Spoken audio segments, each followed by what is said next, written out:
Hi yours, welcome to Rupalavanya Swaralahari channel. ఈ ఛానల్లో మీకోసం మరొక మంచి వన్ డే స్టోరీతో వచ్చేసానండి.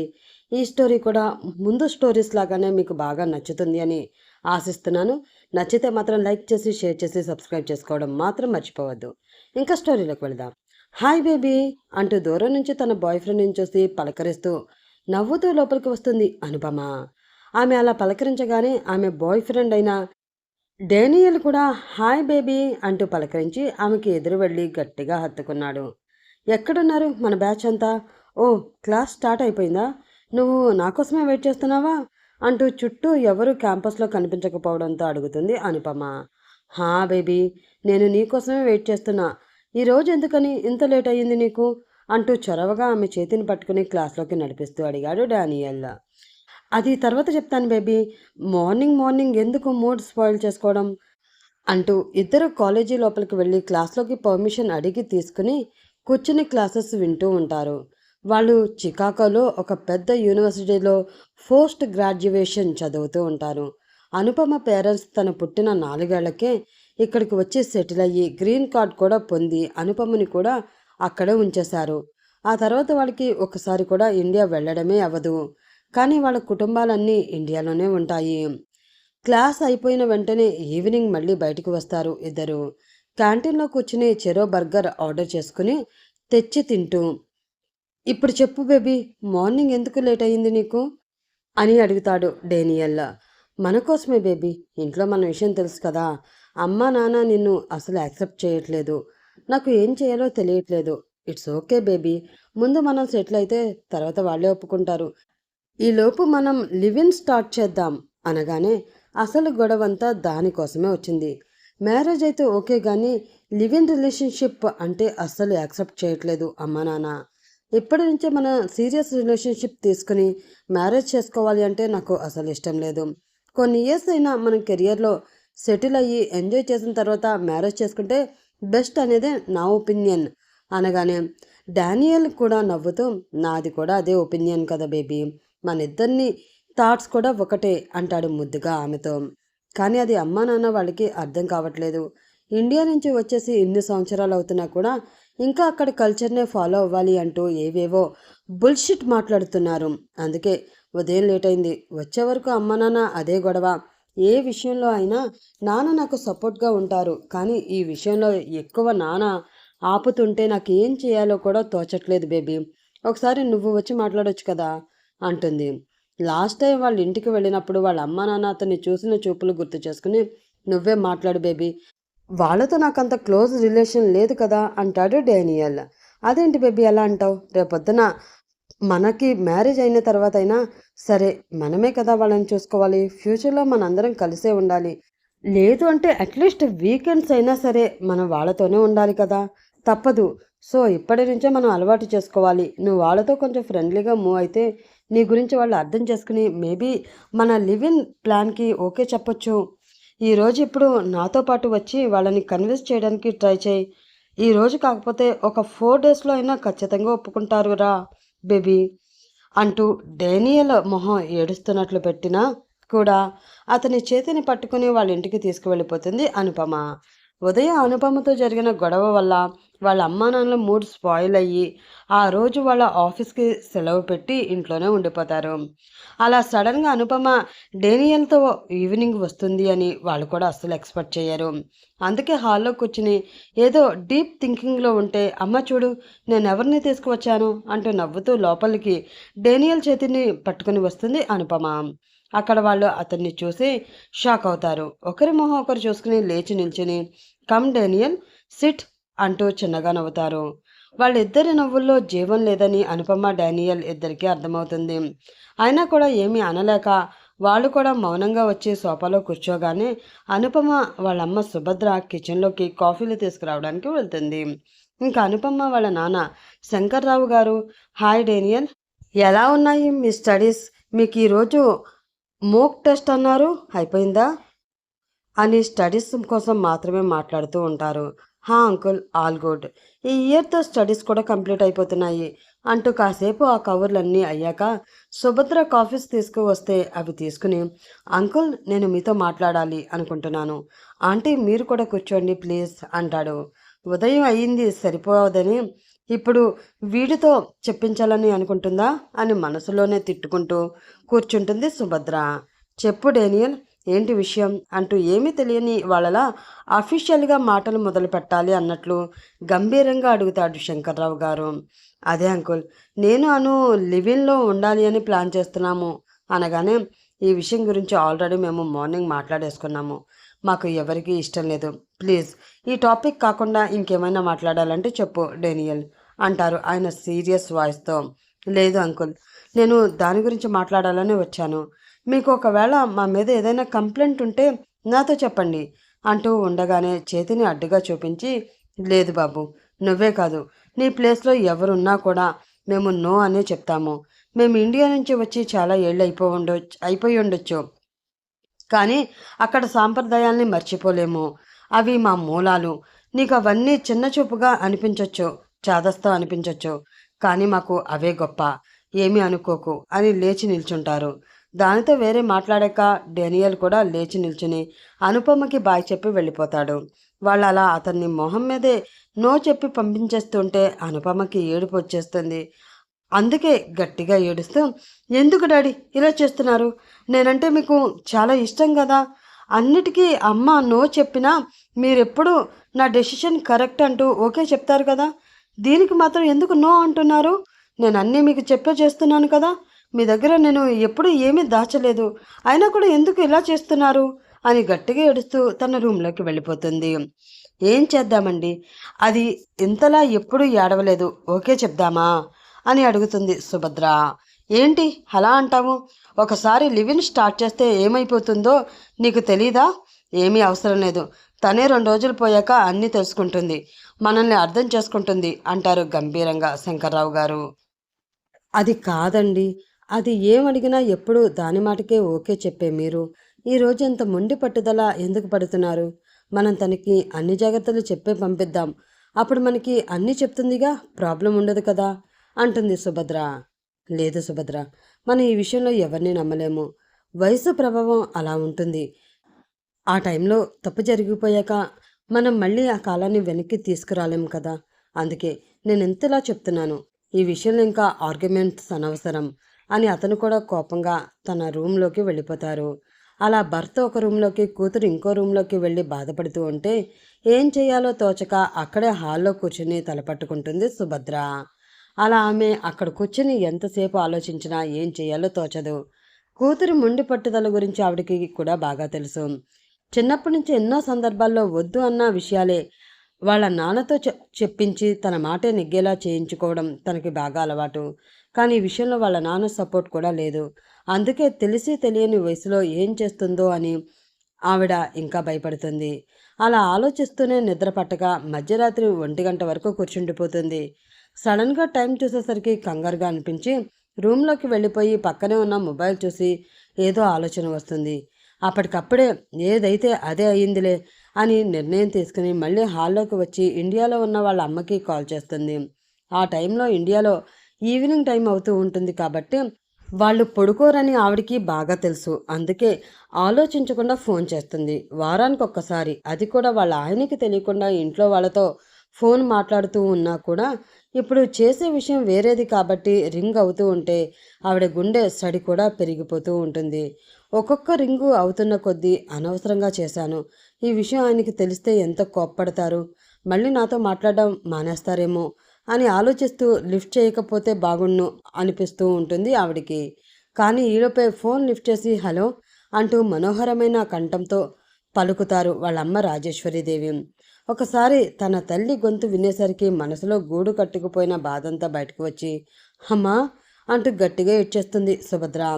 ఎప్పుడు కూతురు ఫోన్ చేసినా 5 నిమిషాలకి మించి మాట్లాడదు. కేవలం బాగున్నారా లేదా అడిగి వాళ్ళు బాగున్నారని చెప్పి కాల్ కట్ చేస్తుంది. అలాంటిది ఈరోజు వేళ కాని వేళలో ఫోన్ చేయడమే కాకుండా చేసిన వెంటనే అలా బావురమంటూ ఏడ్చేసరికి ఆవిడ భయపడిపోతుంది. అమ్మ సుబ్బు, ఏమైందమ్మా, ఎందుకు ఏడుస్తున్నావు? అల్లుడి గారికి కానీ మనవరాలికి కానీ ఏమైనా అయ్యిందా చెప్పమ్మా అంటూ కంగారుగా అడుగుతారు. ఆవిడ కంగారు దృష్టిలో పెట్టుకుని లేదమ్మా, మేమంతా బాగానే ఉన్నాం, మీరెలా ఉన్నారు అంటూ ఏడుపు ఆపేసి కళ్ళు తుడుచుకుని మామూలుగా ఉండడానికి ప్రయత్నిస్తూ అడుగుతుంది సుభద్ర. ఈలోపే ఆవిడ గట్టిగా అడుగుతుంటే ఆవిడ వాయిస్లో కంగారుకి వాళ్ళ ఆయన మహేశ్వరరావు గారు పరిగెత్తుకుంటూ వచ్చేస్తారు. ఏమైంది రాజీ? ఎవరు? మన సుబ్బునేనా? ఎందుకు అంత కంగారుగా మాట్లాడుతున్నావు? దానికి ఏమైంది అంటూ పక్క నుంచి అడగడం పక్కనే ఉన్న సుభద్ర కూడా వింటూ ఉంటుంది. తెలియదండి, ఫోన్ చేసి గట్టిగా ఏడ్చింది. నాకు చాలా భయంగా అనిపిస్తుంది. ఒకసారి మీరు మాట్లాడింది ఏమైందో కనుక్కోండి అంటూ ఆయనకి ఫోన్ అందిస్తుంది రాజేశ్వరి. ఒక్కసారిగా గుండె వేగం ఎక్కువైపోతుంది మహేశ్వరరావు గారికి. ఇక్కడ సుభద్రకి కూడా అలాగే ఉంటుంది. కారణం ఆయన కన్న కూతురుతో మాట్లాడి సుమారు 18 ఏళ్ళు అయ్యింది. వాళ్ళు ఇండియా వదిలి వెళ్ళిపోతున్నప్పుడు నువ్వు కానీ ఇప్పుడు ఇలా వెళ్తే మళ్ళీ నన్ను చూసేది నేను పోయాకే అంటూ గట్టిగా అరిచి చెప్పడం సుభద్రకి మళ్ళీ చెవుల్లో వినిపిస్తుంది.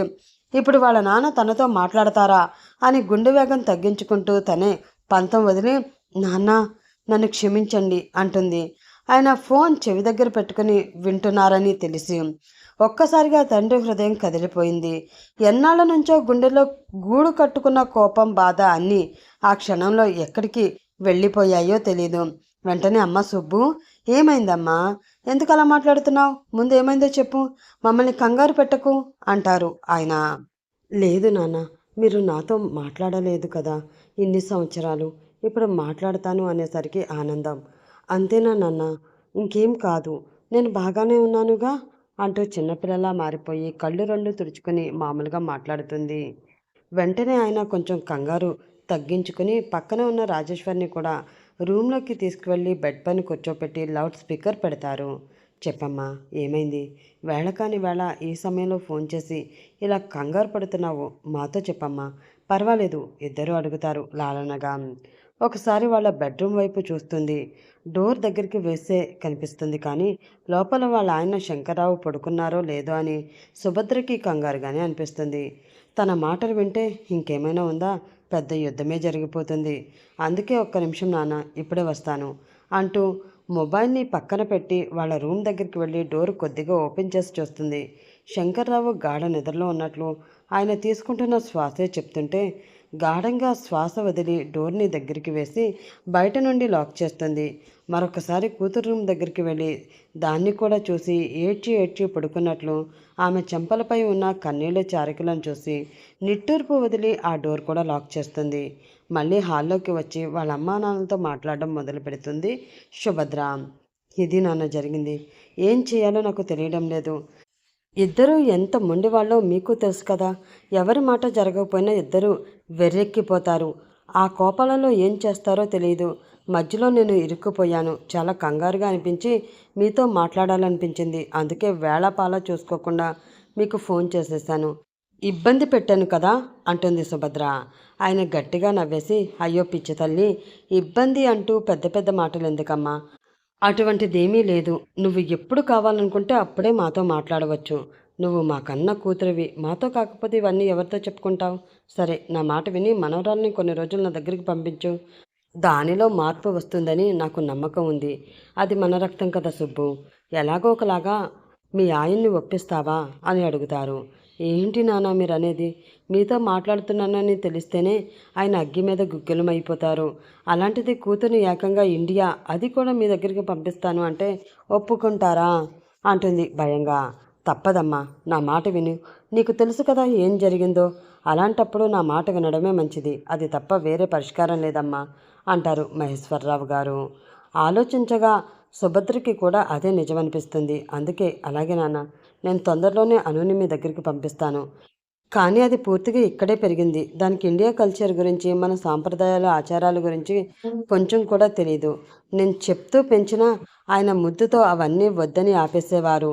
అందుకే దాని మాటలకి చేష్టలకి మీరు కోపం తెచ్చుకోవద్దు. కొంచెం కనిపెట్టుకుని ఉండండి. అమ్మా, నువ్వు నాకు నేర్పినట్లే దానికి కూడా ఏం కావాలో అన్నీ నేర్పించండి. ఆడపిల్లకి పెళ్ళి జీవితం కాదు కదా నాన్న. కానీ తన సొంత కాళ్లపైన జీవించడానికి ఏమేం అవసరమో అవన్నీ నేర్పించుకోవాలి. ఇది అబ్బాయి పని, ఇది అమ్మాయి పని అని కాకుండా అన్నీ నేర్పుతాను అన్న ఆయన నా మాటలు వినలేదు. అందుకే దానికి చదువు తప్ప ఇంకేమీ తెలియలేదు. లోకజ్ఞానం అసలే తెలియదు. అందుకే నా కంగారు అంటుంది సుభద్ర. నాకు తెలుసమ్మా సుబ్బు, నువ్వు ఇంతలా చెప్పాలా? అది మా మనవరాలు కడుపులో పెట్టుకుని చూసుకుంటాం కదా, దాన్ని పంపించే చాలు అంటుంది పక్క నుంచి రాజేశ్వరి. చాలాసేపటి తర్వాత మనసులో ఉన్న భారమంతా దిగిపోయి ప్రశాంతంగా అనిపిస్తూ ఉంటే చిన్నగా నవ్వుతూ, సరే అమ్మా, లేట్ అయింది. ఆయన మళ్ళీ లెగిస్తే నేను పక్కనే లేనని బయటకు వచ్చేస్తారు. నేను వెళ్తాను, మళ్ళీ మాట్లాడతాను అంటూ కాల్ కట్ చేస్తుంది సుభద్ర. ఫోన్ పెట్టేయగానే ఇక్కడ మహేశ్వరరావు గారు, రాజేశ్వరి ఒకరి మొహాలు ఒకరు చూసుకుంటారు. ఏంటండి అలా చూస్తున్నారు అంటుంది రాజేశ్వరి. ఏమీ లేదు రాజీ, ఇన్ని సంవత్సరాల తర్వాత కూడా మన పెంపకం మీద నమ్మకంతోనే అది మళ్ళీ దాని కూతుర్ని మన దగ్గరికి పంపిస్తాను అని ఒప్పుకుంది. అన్నీ నేర్పించి పంపమంది. ఇది ఒక్కటి చాలదా చెప్పు మన జీవితానికి అంటారు ఆయన నవ్వుతూ. నిజమేనండి, ఇన్నాళ్ళు మనవరాలని కనీసం చూడలేదని ఎంతో ఫీల్ అయ్యాం. ఎప్పుడు ఫోటోలో చూడడమే, ఇప్పుడు అది రాబోతుంది. దానికి ఇష్టమైనవన్నీ చెయ్యాలి. నాకు చాలా పనులున్నాయి, వెళ్తాను అంటూ చీకటి పడుతున్న వేళ అయినా కంగారుగా వంటింట్లోకి దూరిపోతున్న భార్యను చూసి చిన్నగా నవ్వుకుంటారు మహేశ్వరరావు గారు. వాళ్ళ రూమ్లోంచి బయటికి వచ్చేసరికి, ఏమైంది నాన్న, అమ్మ ఎందుకు అంతగా కంగారుగా వెళ్తుంది అని అడుగుతారు మహేశ్వరరావు గారి అబ్బాయి మాధవ్.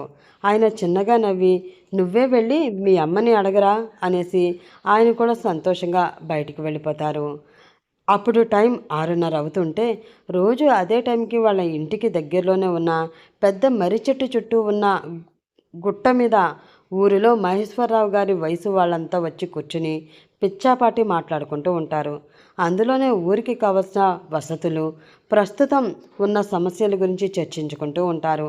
వాళ్ళది ఆంధ్రాలో వైజాగ్ దగ్గర ఉన్న చిన్న పల్లెటూరు. పంటలకి నీటికి కొదవలేదు. ఎటు చూసినా ఊరంతా పచ్చదనంతో నిండిపోయి కళకళలాడుతూ కనిపిస్తుంది. వాళ్లకున్న 20 ఎకరాల పొలం మాధవ్ని చూసుకుంటూ పొలం పనులన్నీ చేసుకుంటూ ఉంటాడు. మహేశ్వరరావు గారు కూలీలు ఎంతమంది వచ్చారు, లోడ్ ఎంత, ఎన్ని బస్తాలు కౌంట్ చేయడం, అన్నీ మిగతా పై పనులు చూసుకుంటూ మిగిలినవన్నీ మాధవ్ని చూసుకుంటూ ఉంటాడు. అలా కొద్ది కాలంలోనే మహేశ్వరరావు గారు మాధవ్కి ఇచ్చిన 10 ఎకరాలను తన కష్టంతో 20 ఎకరాలుగా మార్చి వృద్ధిలోకి తెస్తాడు. ఆ ఊర్లో అందరికీ కూడా మహేశ్వరరావు గారు అన్న, మాధవ్ అన్న చాలా అభిమానం, గౌరవం ఉంటాయి. ఎవరికి ఏ సమస్య వచ్చినా మహేశ్వరరావు గారు వెళ్ళి పరిష్కరిస్తుంటారు. లేదనకుండా అడిగిన అందరికీ సహాయం చేస్తారు. ఊర్లో ఉన్న సమస్యల్ని టౌన్లో ఉన్న కలెక్టర్ గారికి దగ్గరికి తీసుకువెళ్ళడంలో మాధవ్ కూడా సహాయం చేసి వాళ్ళందరిలో తలలో నాలుకగా మారిపోయాడు. అమ్మా, ఏంటి అంత సంతోషంగా ఉన్నావు? నాన్న కూడా ఎప్పుడూ లేనిది నవ్వుకుంటూ బయటకు వెళుతున్నారు, ఏమైంది అంటూ అక్కడే ఉన్న సున్నుండ తీసుకుని తింటూ ఉంటాడు మాధవ్. వెంటనే ఆ సున్నుండని లాగేసుకుని, నీకెన్నిసార్లు చెప్పాలిరా, బయట నుంచి వచ్చాక కాళ్ళు చేతులు కడిగిన తర్వాతే ఏదైనా ముట్టుకోమని అంటూ చిరుకోపంగా చూస్తారు రాజీ. అయ్యో అమ్మా, నేను కూడా నీకు ఎన్నిసార్లు చెప్పాలి, నేను ఇంట్లోకి అడుగు పెడుతున్నాను అంటేనే కాళ్ళు చేతులు అన్నీ కడుక్కొని వస్తున్నాను అని. తినేదాన్ని లాగేసుకున్నావు కదా, పో, నాకేం వదిలే, అవన్నీ నువ్వే తిను అంటాడు కావాలని అలిగి. అంటే ఏంటిరా, నువ్వు అలిగి వెళ్ళిపోతే నీ వెనకే నేను కన్నా బుజ్జి అంటూ వచ్చి తిను నాన్న అని బతిమలాడాలి అని కోరుకుంటున్నావా? అంత లేదు నీకు. ఇకపైన ముద్దులేమీ లేవు. నా మనవరాలు వస్తుంది, ఇకపైన మా ముద్దులన్నీ దానికే, ఈ సున్నుండలు కూడా అదే తింటుంది, నీకు ఒక్కటి కూడా ఇవ్వను అంటూ చెప్పగానే వెళుతున్న వాడల్లా ఆగిపోయి ఆశ్చర్యంగా వెనక్కి తిరిగి చూస్తాడు మాధవ్. ఆవిడ మొహంలో చిలిపి నవ్వు కనిపిస్తూ ఉంటే ఒక్కసారిగా పరిగెత్తుకుంటూ వచ్చి వాళ్ళమ్మ చేతుల్ని పట్టుకుని, అమ్మా, నువ్వు చెప్పేది నిజమేనా? అను వస్తుందా? నీకెవరు చెప్పారు? అక్క బావ కూడా వస్తున్నారా అంటూ సంతోషంగా అడుగుతాడు మాధవ్. అలా అడగంగానే ఒక్కసారిగా మళ్ళీ ఆవిడ మొహంలో నవ్వు మాయమవుతుంది. లేదు నాన్న, అను ఒక్కతే వస్తుంది. అక్క అల్లుడు గారు రావడం లేదు. అది కూడా ఎప్పుడు వస్తుందో తెలియదు, కానీ రావడం వస్తుంది. నువ్వే దాన్ని జాగ్రత్తగా తీసుకుని రావాలి అని చెప్తారే కానీ అసలు విషయం చెప్పారు. ఆవిడికి కూడా మాధవ్ మనసులో అనుపమ ఉంది అని తెలుసు. వరుసకి అక్క కూతురు కాబట్టి వాళ్ళిద్దరికీ ముడి పెట్టాలి అని రాజీ మహేశ్వరరావు గారికి కూడా ఉంది.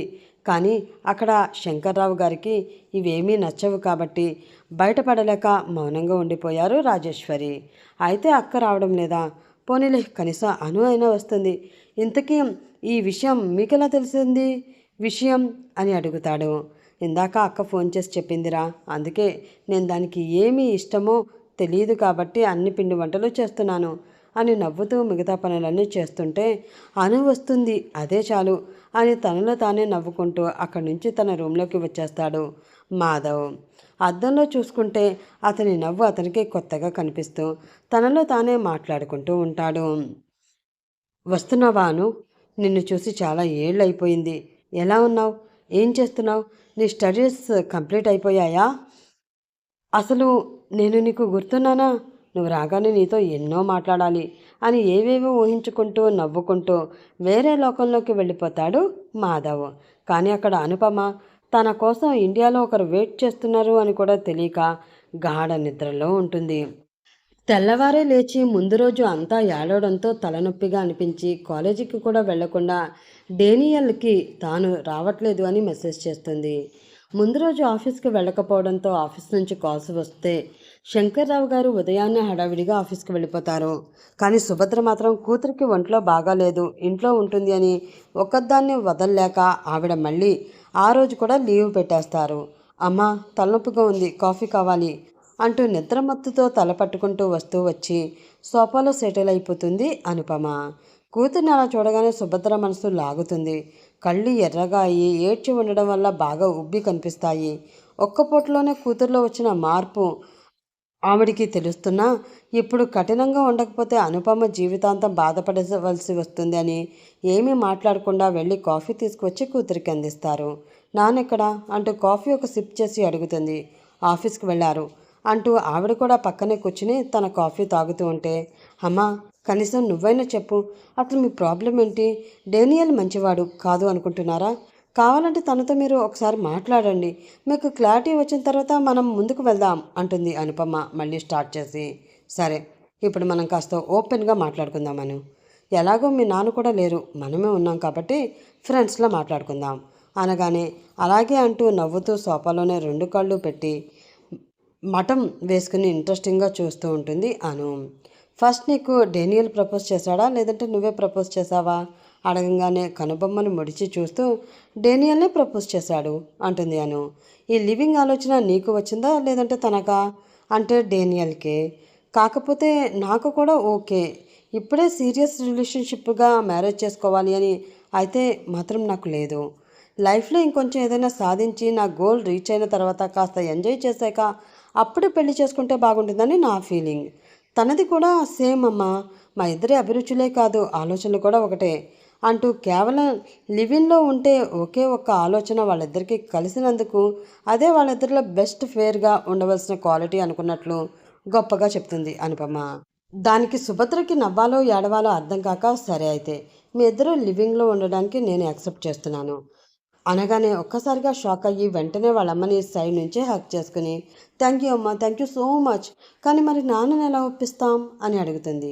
అదంతా నేను చూసుకుంటాను, కానీ నువ్వు డానియల్ లివింగ్లో ఉండాలి అంటే నేను చెప్పిన దానికి ఒప్పుకోవాలి అంటారు సుభద్ర. అలాగే అమ్మ, దానికేముంది, అదేంటో చెప్పు. అసలు ఎప్పుడు నేను అన్నదానికి నానే ఫస్ట్ ఒప్పుకుంటారు, నువ్వు నో చెప్తావు. అలాంటిది ఈసారి నువ్వు ఒప్పుకుని నాన్నను కూడా ఒప్పిస్తాను అంటే ఇంకేం కావాలి చెప్పు, త్వరగా చెప్పు అంటుంది. లివింగ్లో ఉండడానికి సుభద్ర ఒప్పుకున్నారన్న ఎగ్జైట్మెంట్తో మనం ఇండియా నుంచి వచ్చాము, నీకు తెలుసుగా అనగానే అవును అన్నట్లు తల ఊపుతుంది. అక్కడ మీ అమ్మమ్మ తాతయ్య అలాగే నానమ్మ తాతయ్య కూడా ఉన్నారు. వాళ్ళని నువ్వు ఎప్పుడూ ఫొటోస్లోని లేదంటే వీడియో కాల్స్లో చూడడం తప్పితే లైవ్లో ఒక్కసారి కూడా కలవలేదు కదా అనగానే అవును, అయితే ఏంటి అని అడుగుతుంది. ఒకసారి నువ్వు ఇండియా వెళ్ళి వాళ్ళందరినీ కలిసి మాట్లాడి కొన్ని రోజులు అక్కడే స్పెండ్ చేసి మేమంతా బాగున్నాము అని కూడా చెప్పి మళ్ళీ ఇక్కడికి వచ్చేసాయి. ఆ తర్వాత లివింగ్లో ఉంటావో ఇంకేం చేస్తావో అంత నీ ఇష్టం. నేను నాన్నను కూడా ఒప్పిస్తాను, కానీ నువ్వు మాత్రం వెళ్ళి రావాలి. దీనికి ఓకే అంటే చెప్పు, తర్వాత మిగతావి ఆలోచిద్దాం అనగానే ఏంటి, ఇప్పటికిప్పుడు నా స్టడీస్ని పక్కన పెట్టి ఇండియా వెళ్ళి రావాలా? ఏమంటున్నావు నువ్వు, ఏం మాట్లాడుతున్నావు? నా ఫైనల్ ఎగ్జామ్ ఇంకొక 3 monthsలోనే ఉన్నాయి, మర్చిపోయావా అని అడుగుతుంది అనుపమ. అన్నీ గుర్తున్నాయి, అందుకే చెప్తున్నాను. ఎలాగో 3 months ఉంది కదా, నువ్వు ఈలోపే ఇండియా వెళ్ళి వచ్చేసాయి. తర్వాత కావాలి అంటే ప్రిపేర్ అయ్యి ఎగ్జామ్స్ రాయి. ఎగ్జామ్స్ అయ్యాక మీకు ఇద్దరూ లివింగ్లో ఉండవచ్చు. దీనికి ఓకే అయితే చెప్పు, లేదంటే ఇంకోసారి నా దగ్గర కానీ నాన్న దగ్గర కానీ లివిన్ అనే మాట కూడా వద్దు, తీసుకురావద్దు అంటూ కావాలనే వేరే మాటకి ఆస్కారం లేకుండా అక్కడ నుంచి ఖాళీ అయిన కాఫీ కప్ పట్టుకుని కిచెన్లోకి వెళ్ళిపోతారు సుభద్ర. Oh shit! అమ్మ ఒప్పుకుంటుందని హ్యాపీగా ఫీల్ అయ్యేలోపే మళ్ళీ ఇండియాకి ట్రిప్ ఏంటి, నాకేమీ అర్థం కావడం లేదు అని చెప్పి ఆలోచించుకుని ఏం చేయాలో అర్థం కాక రూమ్లోకి వెళ్ళి డేనియల్కి కాల్ చేసి అదే విషయం చెప్తుంది. హో బేబీ, జస్ట్ ఒక 10 డేస్ అలా ఇండియా వెళ్ళి వాళ్ళందరినీ చూసి వచ్చేసే బేబీ, తర్వాత మనం ఎలాగ లివింగ్లో ఉండొచ్చుగా అంటే ఇంకేం కావాలి చెప్పు. జస్ట్ 10 డేస్ కావాలంటే నీకు సిలబస్ మొత్తం వచ్చాక ఎగ్జామ్ ముందు నేనే ఎక్స్ప్లెయిన్ చేస్తాను అంటూ చాలా సంతోషంగా చెప్తాడు డేనియల్. అతను అలా అనడంతో అనుపమకి కూడా అదే నిజమనిపిస్తుంది. ఒక్క 10 డేస్ కళ్ళు మూసుకుని ఇండియా వెళ్ళి వచ్చేస్తే డేనియల్తో హ్యాపీగా తనకి నచ్చిన లైఫ్ అంతటినీ గడిపి ఎంజాయ్ చేయవచ్చు అని సంతోషపడుతుంది. వెంటనే కిచెన్లోకి వెళ్ళి అమ్మా నువ్వు చెప్పింది నేను ఆలోచించాను, నాకు ఓకే, మరి నాన్నకేం చెప్తాము, నాన్నకి అసలు ఇండియా వెళ్ళడం అంటేనే ఇష్టం ఉండదు కదా అని అడుగుతుంది. అందుకే నువ్వు కాలేజీ నుండి ట్రిప్ వెళుతున్నారని చెప్పు, ఇండియా అని మనం చెప్పొద్దు. ఇంతకీ ఎన్ని డేస్ ఏమైనా ఫిక్స్ అయ్యావా అని అడిగితే 1 వీక్ అమ్మా అంటుంది. నో 1 వీక్ అయితే చాలా తక్కువ, నీకు జర్నీకే ఇటు నుండి 2 డేస్ అటు నుంచి 2 డేస్ పడుతుంది. So you have to spend there at least 15 days, that means 2 weeks అని గట్టిగా చెప్తుంది సుభద్ర. ఒక క్షణం ఆలోచించి ఓకే అమ్మా నేను వెళ్తానులే అంటుంది అనుపమ. వెంటనే సుభద్ర గారి మొహం పైన నవ్వు వస్తుంది. ఆ 2 వీక్స్ చాలు వాళ్ళ అమ్మా నాన్న తన కూతురి మనసు మార్చి జీవితంలో ఏం కావాలో అన్నీ తనకు నేర్పించడానికి అన్న నమ్మకం ఆవిడకి ఉంది. అందుకే అయితే నువ్వు ఈవినింగ్ రాగానే మీ నాన్నకి ఆ విషయం చెప్పి నీకు ఫ్లైట్ టికెట్ బుక్ చేసుకో. ముందు అమ్మమ్మ తాతయ్య వాళ్ళ ఇంటికి వెళ్ళు, తర్వాత చివరిలో నానమ్మ వాళ్ళ ఇంటికి వెళ్ళొచ్చు. ముందు అక్కడికే వెళ్తే వాళ్ళు అక్కడ నుంచి నాన్నకి ఫోన్ చేసి చెప్పే అవకాశం ఉంటుంది. లాస్ట్లో చెప్పిన సర్ప్రైజ్ అంటూ మనం ఏదో ఒకటి కవర్ చేయొచ్చు. అలాగే వచ్చిన తర్వాత కూడా అమ్మమ్మ వాళ్ళ ఇంటికి వెళ్ళాను అని మాత్రం చెప్పకు, అర్థమైందా అని కాస్త గట్టిగా చెప్పేసరికి ఎందుకు చెప్పొద్దందో తెలియకపోయినా అలాగే అనేస్తుంది అనుపమ. వెంటనే తన రూమ్లోకి వెళ్ళి డానియల్తో అదే విషయం షేర్ చేసుకుని బట్టలన్నీ ప్యాక్ చేసుకుంటూ ఉంటుంది. ఈవినింగ్ రాగానే వాళ్ళ నాన్న రాగానే ఆ విషయం చెప్పగానే ట్రిప్పా, అది కూడా ఇప్పుడు ఆ డేనియల్తోనా వెళ్తున్నావా అంటూ మళ్ళీ సీరియస్గా అడుగుతారు. లేదు నాన్న, డేనియల్ రావడం లేదు, తనకి వేరే సెమినార్ ఉంది, అందుకే మేమే వెళుతున్నాం, కావాలి అంటే క్యాంపస్కి వచ్చి మీరు చెక్ చేసుకోవచ్చు అంటుంది అనుపమ. వాళ్ళ నాన్నకి తన మీద ఉన్న నమ్మకంతో రారు అని తనకి తెలుసు. అలాగే ఆమె అనుకున్నట్లే శంకర్రావు గారు కూడా కొన్ని నిమిషాలు ఆలోచించి నీ మీద నాకు నమ్మకం ఉంది, వెళ్ళిరా అని పర్మిషన్ నవ్వుతో ఇచ్చేస్తారు. దానితో అనుపమ కూడా సంతోషించి సుభద్ర వైపు చూసి నవ్వుతుంది. సుభద్ర కూడా నవ్వుతూ ఇద్దరి ప్లాన్ వర్కౌట్ అవుతుంది అని నవ్వుకుంటారు. అక్కడ నుంచి 4 రోజులకి ఇండియా వెళ్ళే ఫ్లైట్ టికెట్ బుక్ అవుతుంది అనుపమకి. దానితో తన లగేజ్ అంతా ప్యాక్ చేసుకుని వాళ్ళ నాన్నకి తెలియకుండా పాస్పోర్ట్ వీసా కూడా తీసుకుని బాయ్ చెప్పి సుభద్రతో కూడా చెప్పి బాయ్ చెప్పి డేనియల్తో ఎయిర్పోర్ట్కి స్టార్ట్ అవుతుంది అనుపమ. ఎయిర్పోర్ట్లో డేనియల్ ఆమెకి గట్టిగా హత్తుకుని నేను నీకోసం ఇక్కడ ఎదురు చూస్తూ ఉంటాను బేబీ, నువ్వు అక్కడ 2 వీక్స్ కంప్లీట్ చేసుకుంటే మనకిక్కడ లైన్ క్లియర్ అయినట్లే, జాగ్రత్త, హ్యాపీగా మీ గ్రాని వాళ్ళతో టైం స్పెండ్ చేసి జాగ్రత్తగా వచ్చేసాయి అని చెప్పి బాయ్ చెప్పి వచ్చేస్తాడు. అనుపమ అక్కడ ఫ్లైట్ ఎక్కి దుబాయ్లో ఫ్లైట్ దిగి కనెక్టెడ్ ఫ్లైట్తో ఇండియాకి హైదరాబాద్కి మళ్ళీ అక్కడ నుంచి వైజాగ్కి ఫ్లైట్లోనే వచ్చేస్తుంది. వాళ్ళ అమ్మ అనుకున్నట్లే జర్నీకి పూర్తిగా 2 రోజులు పడుతుంది. ఆమె ఇండియాలో వైజాగ్ వచ్చేసరికి ఫ్లైట్ దిగి బయటికి వచ్చాక మళ్ళీ సుభద్ర గారికి కాల్ చేసి అమ్మ నేను ఇక్కడికి రావడం అయితే వచ్చాను, కానీ ఇక్కడ ఎవరు నాకు తెలియదు కదా, మరి నన్ను ఎవరు తీసుకువెళ్తారు అంటూ కొత్తగా ఉన్న ఇండియాని తన సన్ గ్లాసెస్తో చుట్టూ చూస్తూ ఉంటుంది. నీకోసం ఆల్రెడీ మాధవ్ ఎయిర్పోర్ట్ బయట కారులో వెయిట్ చేస్తూ ఉంటాడు, అను వెళ్ళి తనని కలువు అంటుంది. మాధవనా, ఎవరు అని తెలియక అడుగుతుంది. తను నీకు మావయ్య అవుతాడు, అంటే నాకు తమ్ముడు. వాట్, నీకు బ్రదర్ ఉన్నాడా? ఎప్పుడూ అమ్మమ్మ తాతయ్య గురించి చెప్పడమే కానీ మరి నీకు ఒక బ్రదర్ ఉన్నట్లు అతని పేరు మాధవ్ అని నాకు అసలు చెప్పనేలేదు. ఏమమ్మా అని అడుగుతుంది అనుపమ. అన్నీ అక్కడికి వెళ్ళాక నీకు తెలుస్తాయిలే, కానీ ముందు వెళ్ళు, ఇంటికి వెళ్ళాక నాకు ఒకసారి ఫోన్ చేసి క్షేమంగా చేరానని చెప్పడం మర్చిపోకు అంటుంటే మళ్ళీ స్టార్ట్ చేసావా? అలాగే చెప్తాలే అని చిరాగ్గా కాల్ కట్ చేస్తుంది అనుపమ. తన ట్రాలీ బ్యాగ్ని లాక్కుంటూ బయటికి వచ్చి తన సన్ గ్లాసెస్ తీసి చుట్టూ చూస్తుంటే బ్లూ కలర్ చెక్స్ ఫార్మల్ షర్ట్లో జీన్స్ ప్యాంట్ వేసుకుని పెద్ద కళ్ళు పొడవాటి ముక్కు ఎర్రటి పెదవులు 6 అడుగుల పొడుగుతో దృఢంగా ఉన్న శరీరంతో ఒక అతను కనిపిస్తాడు.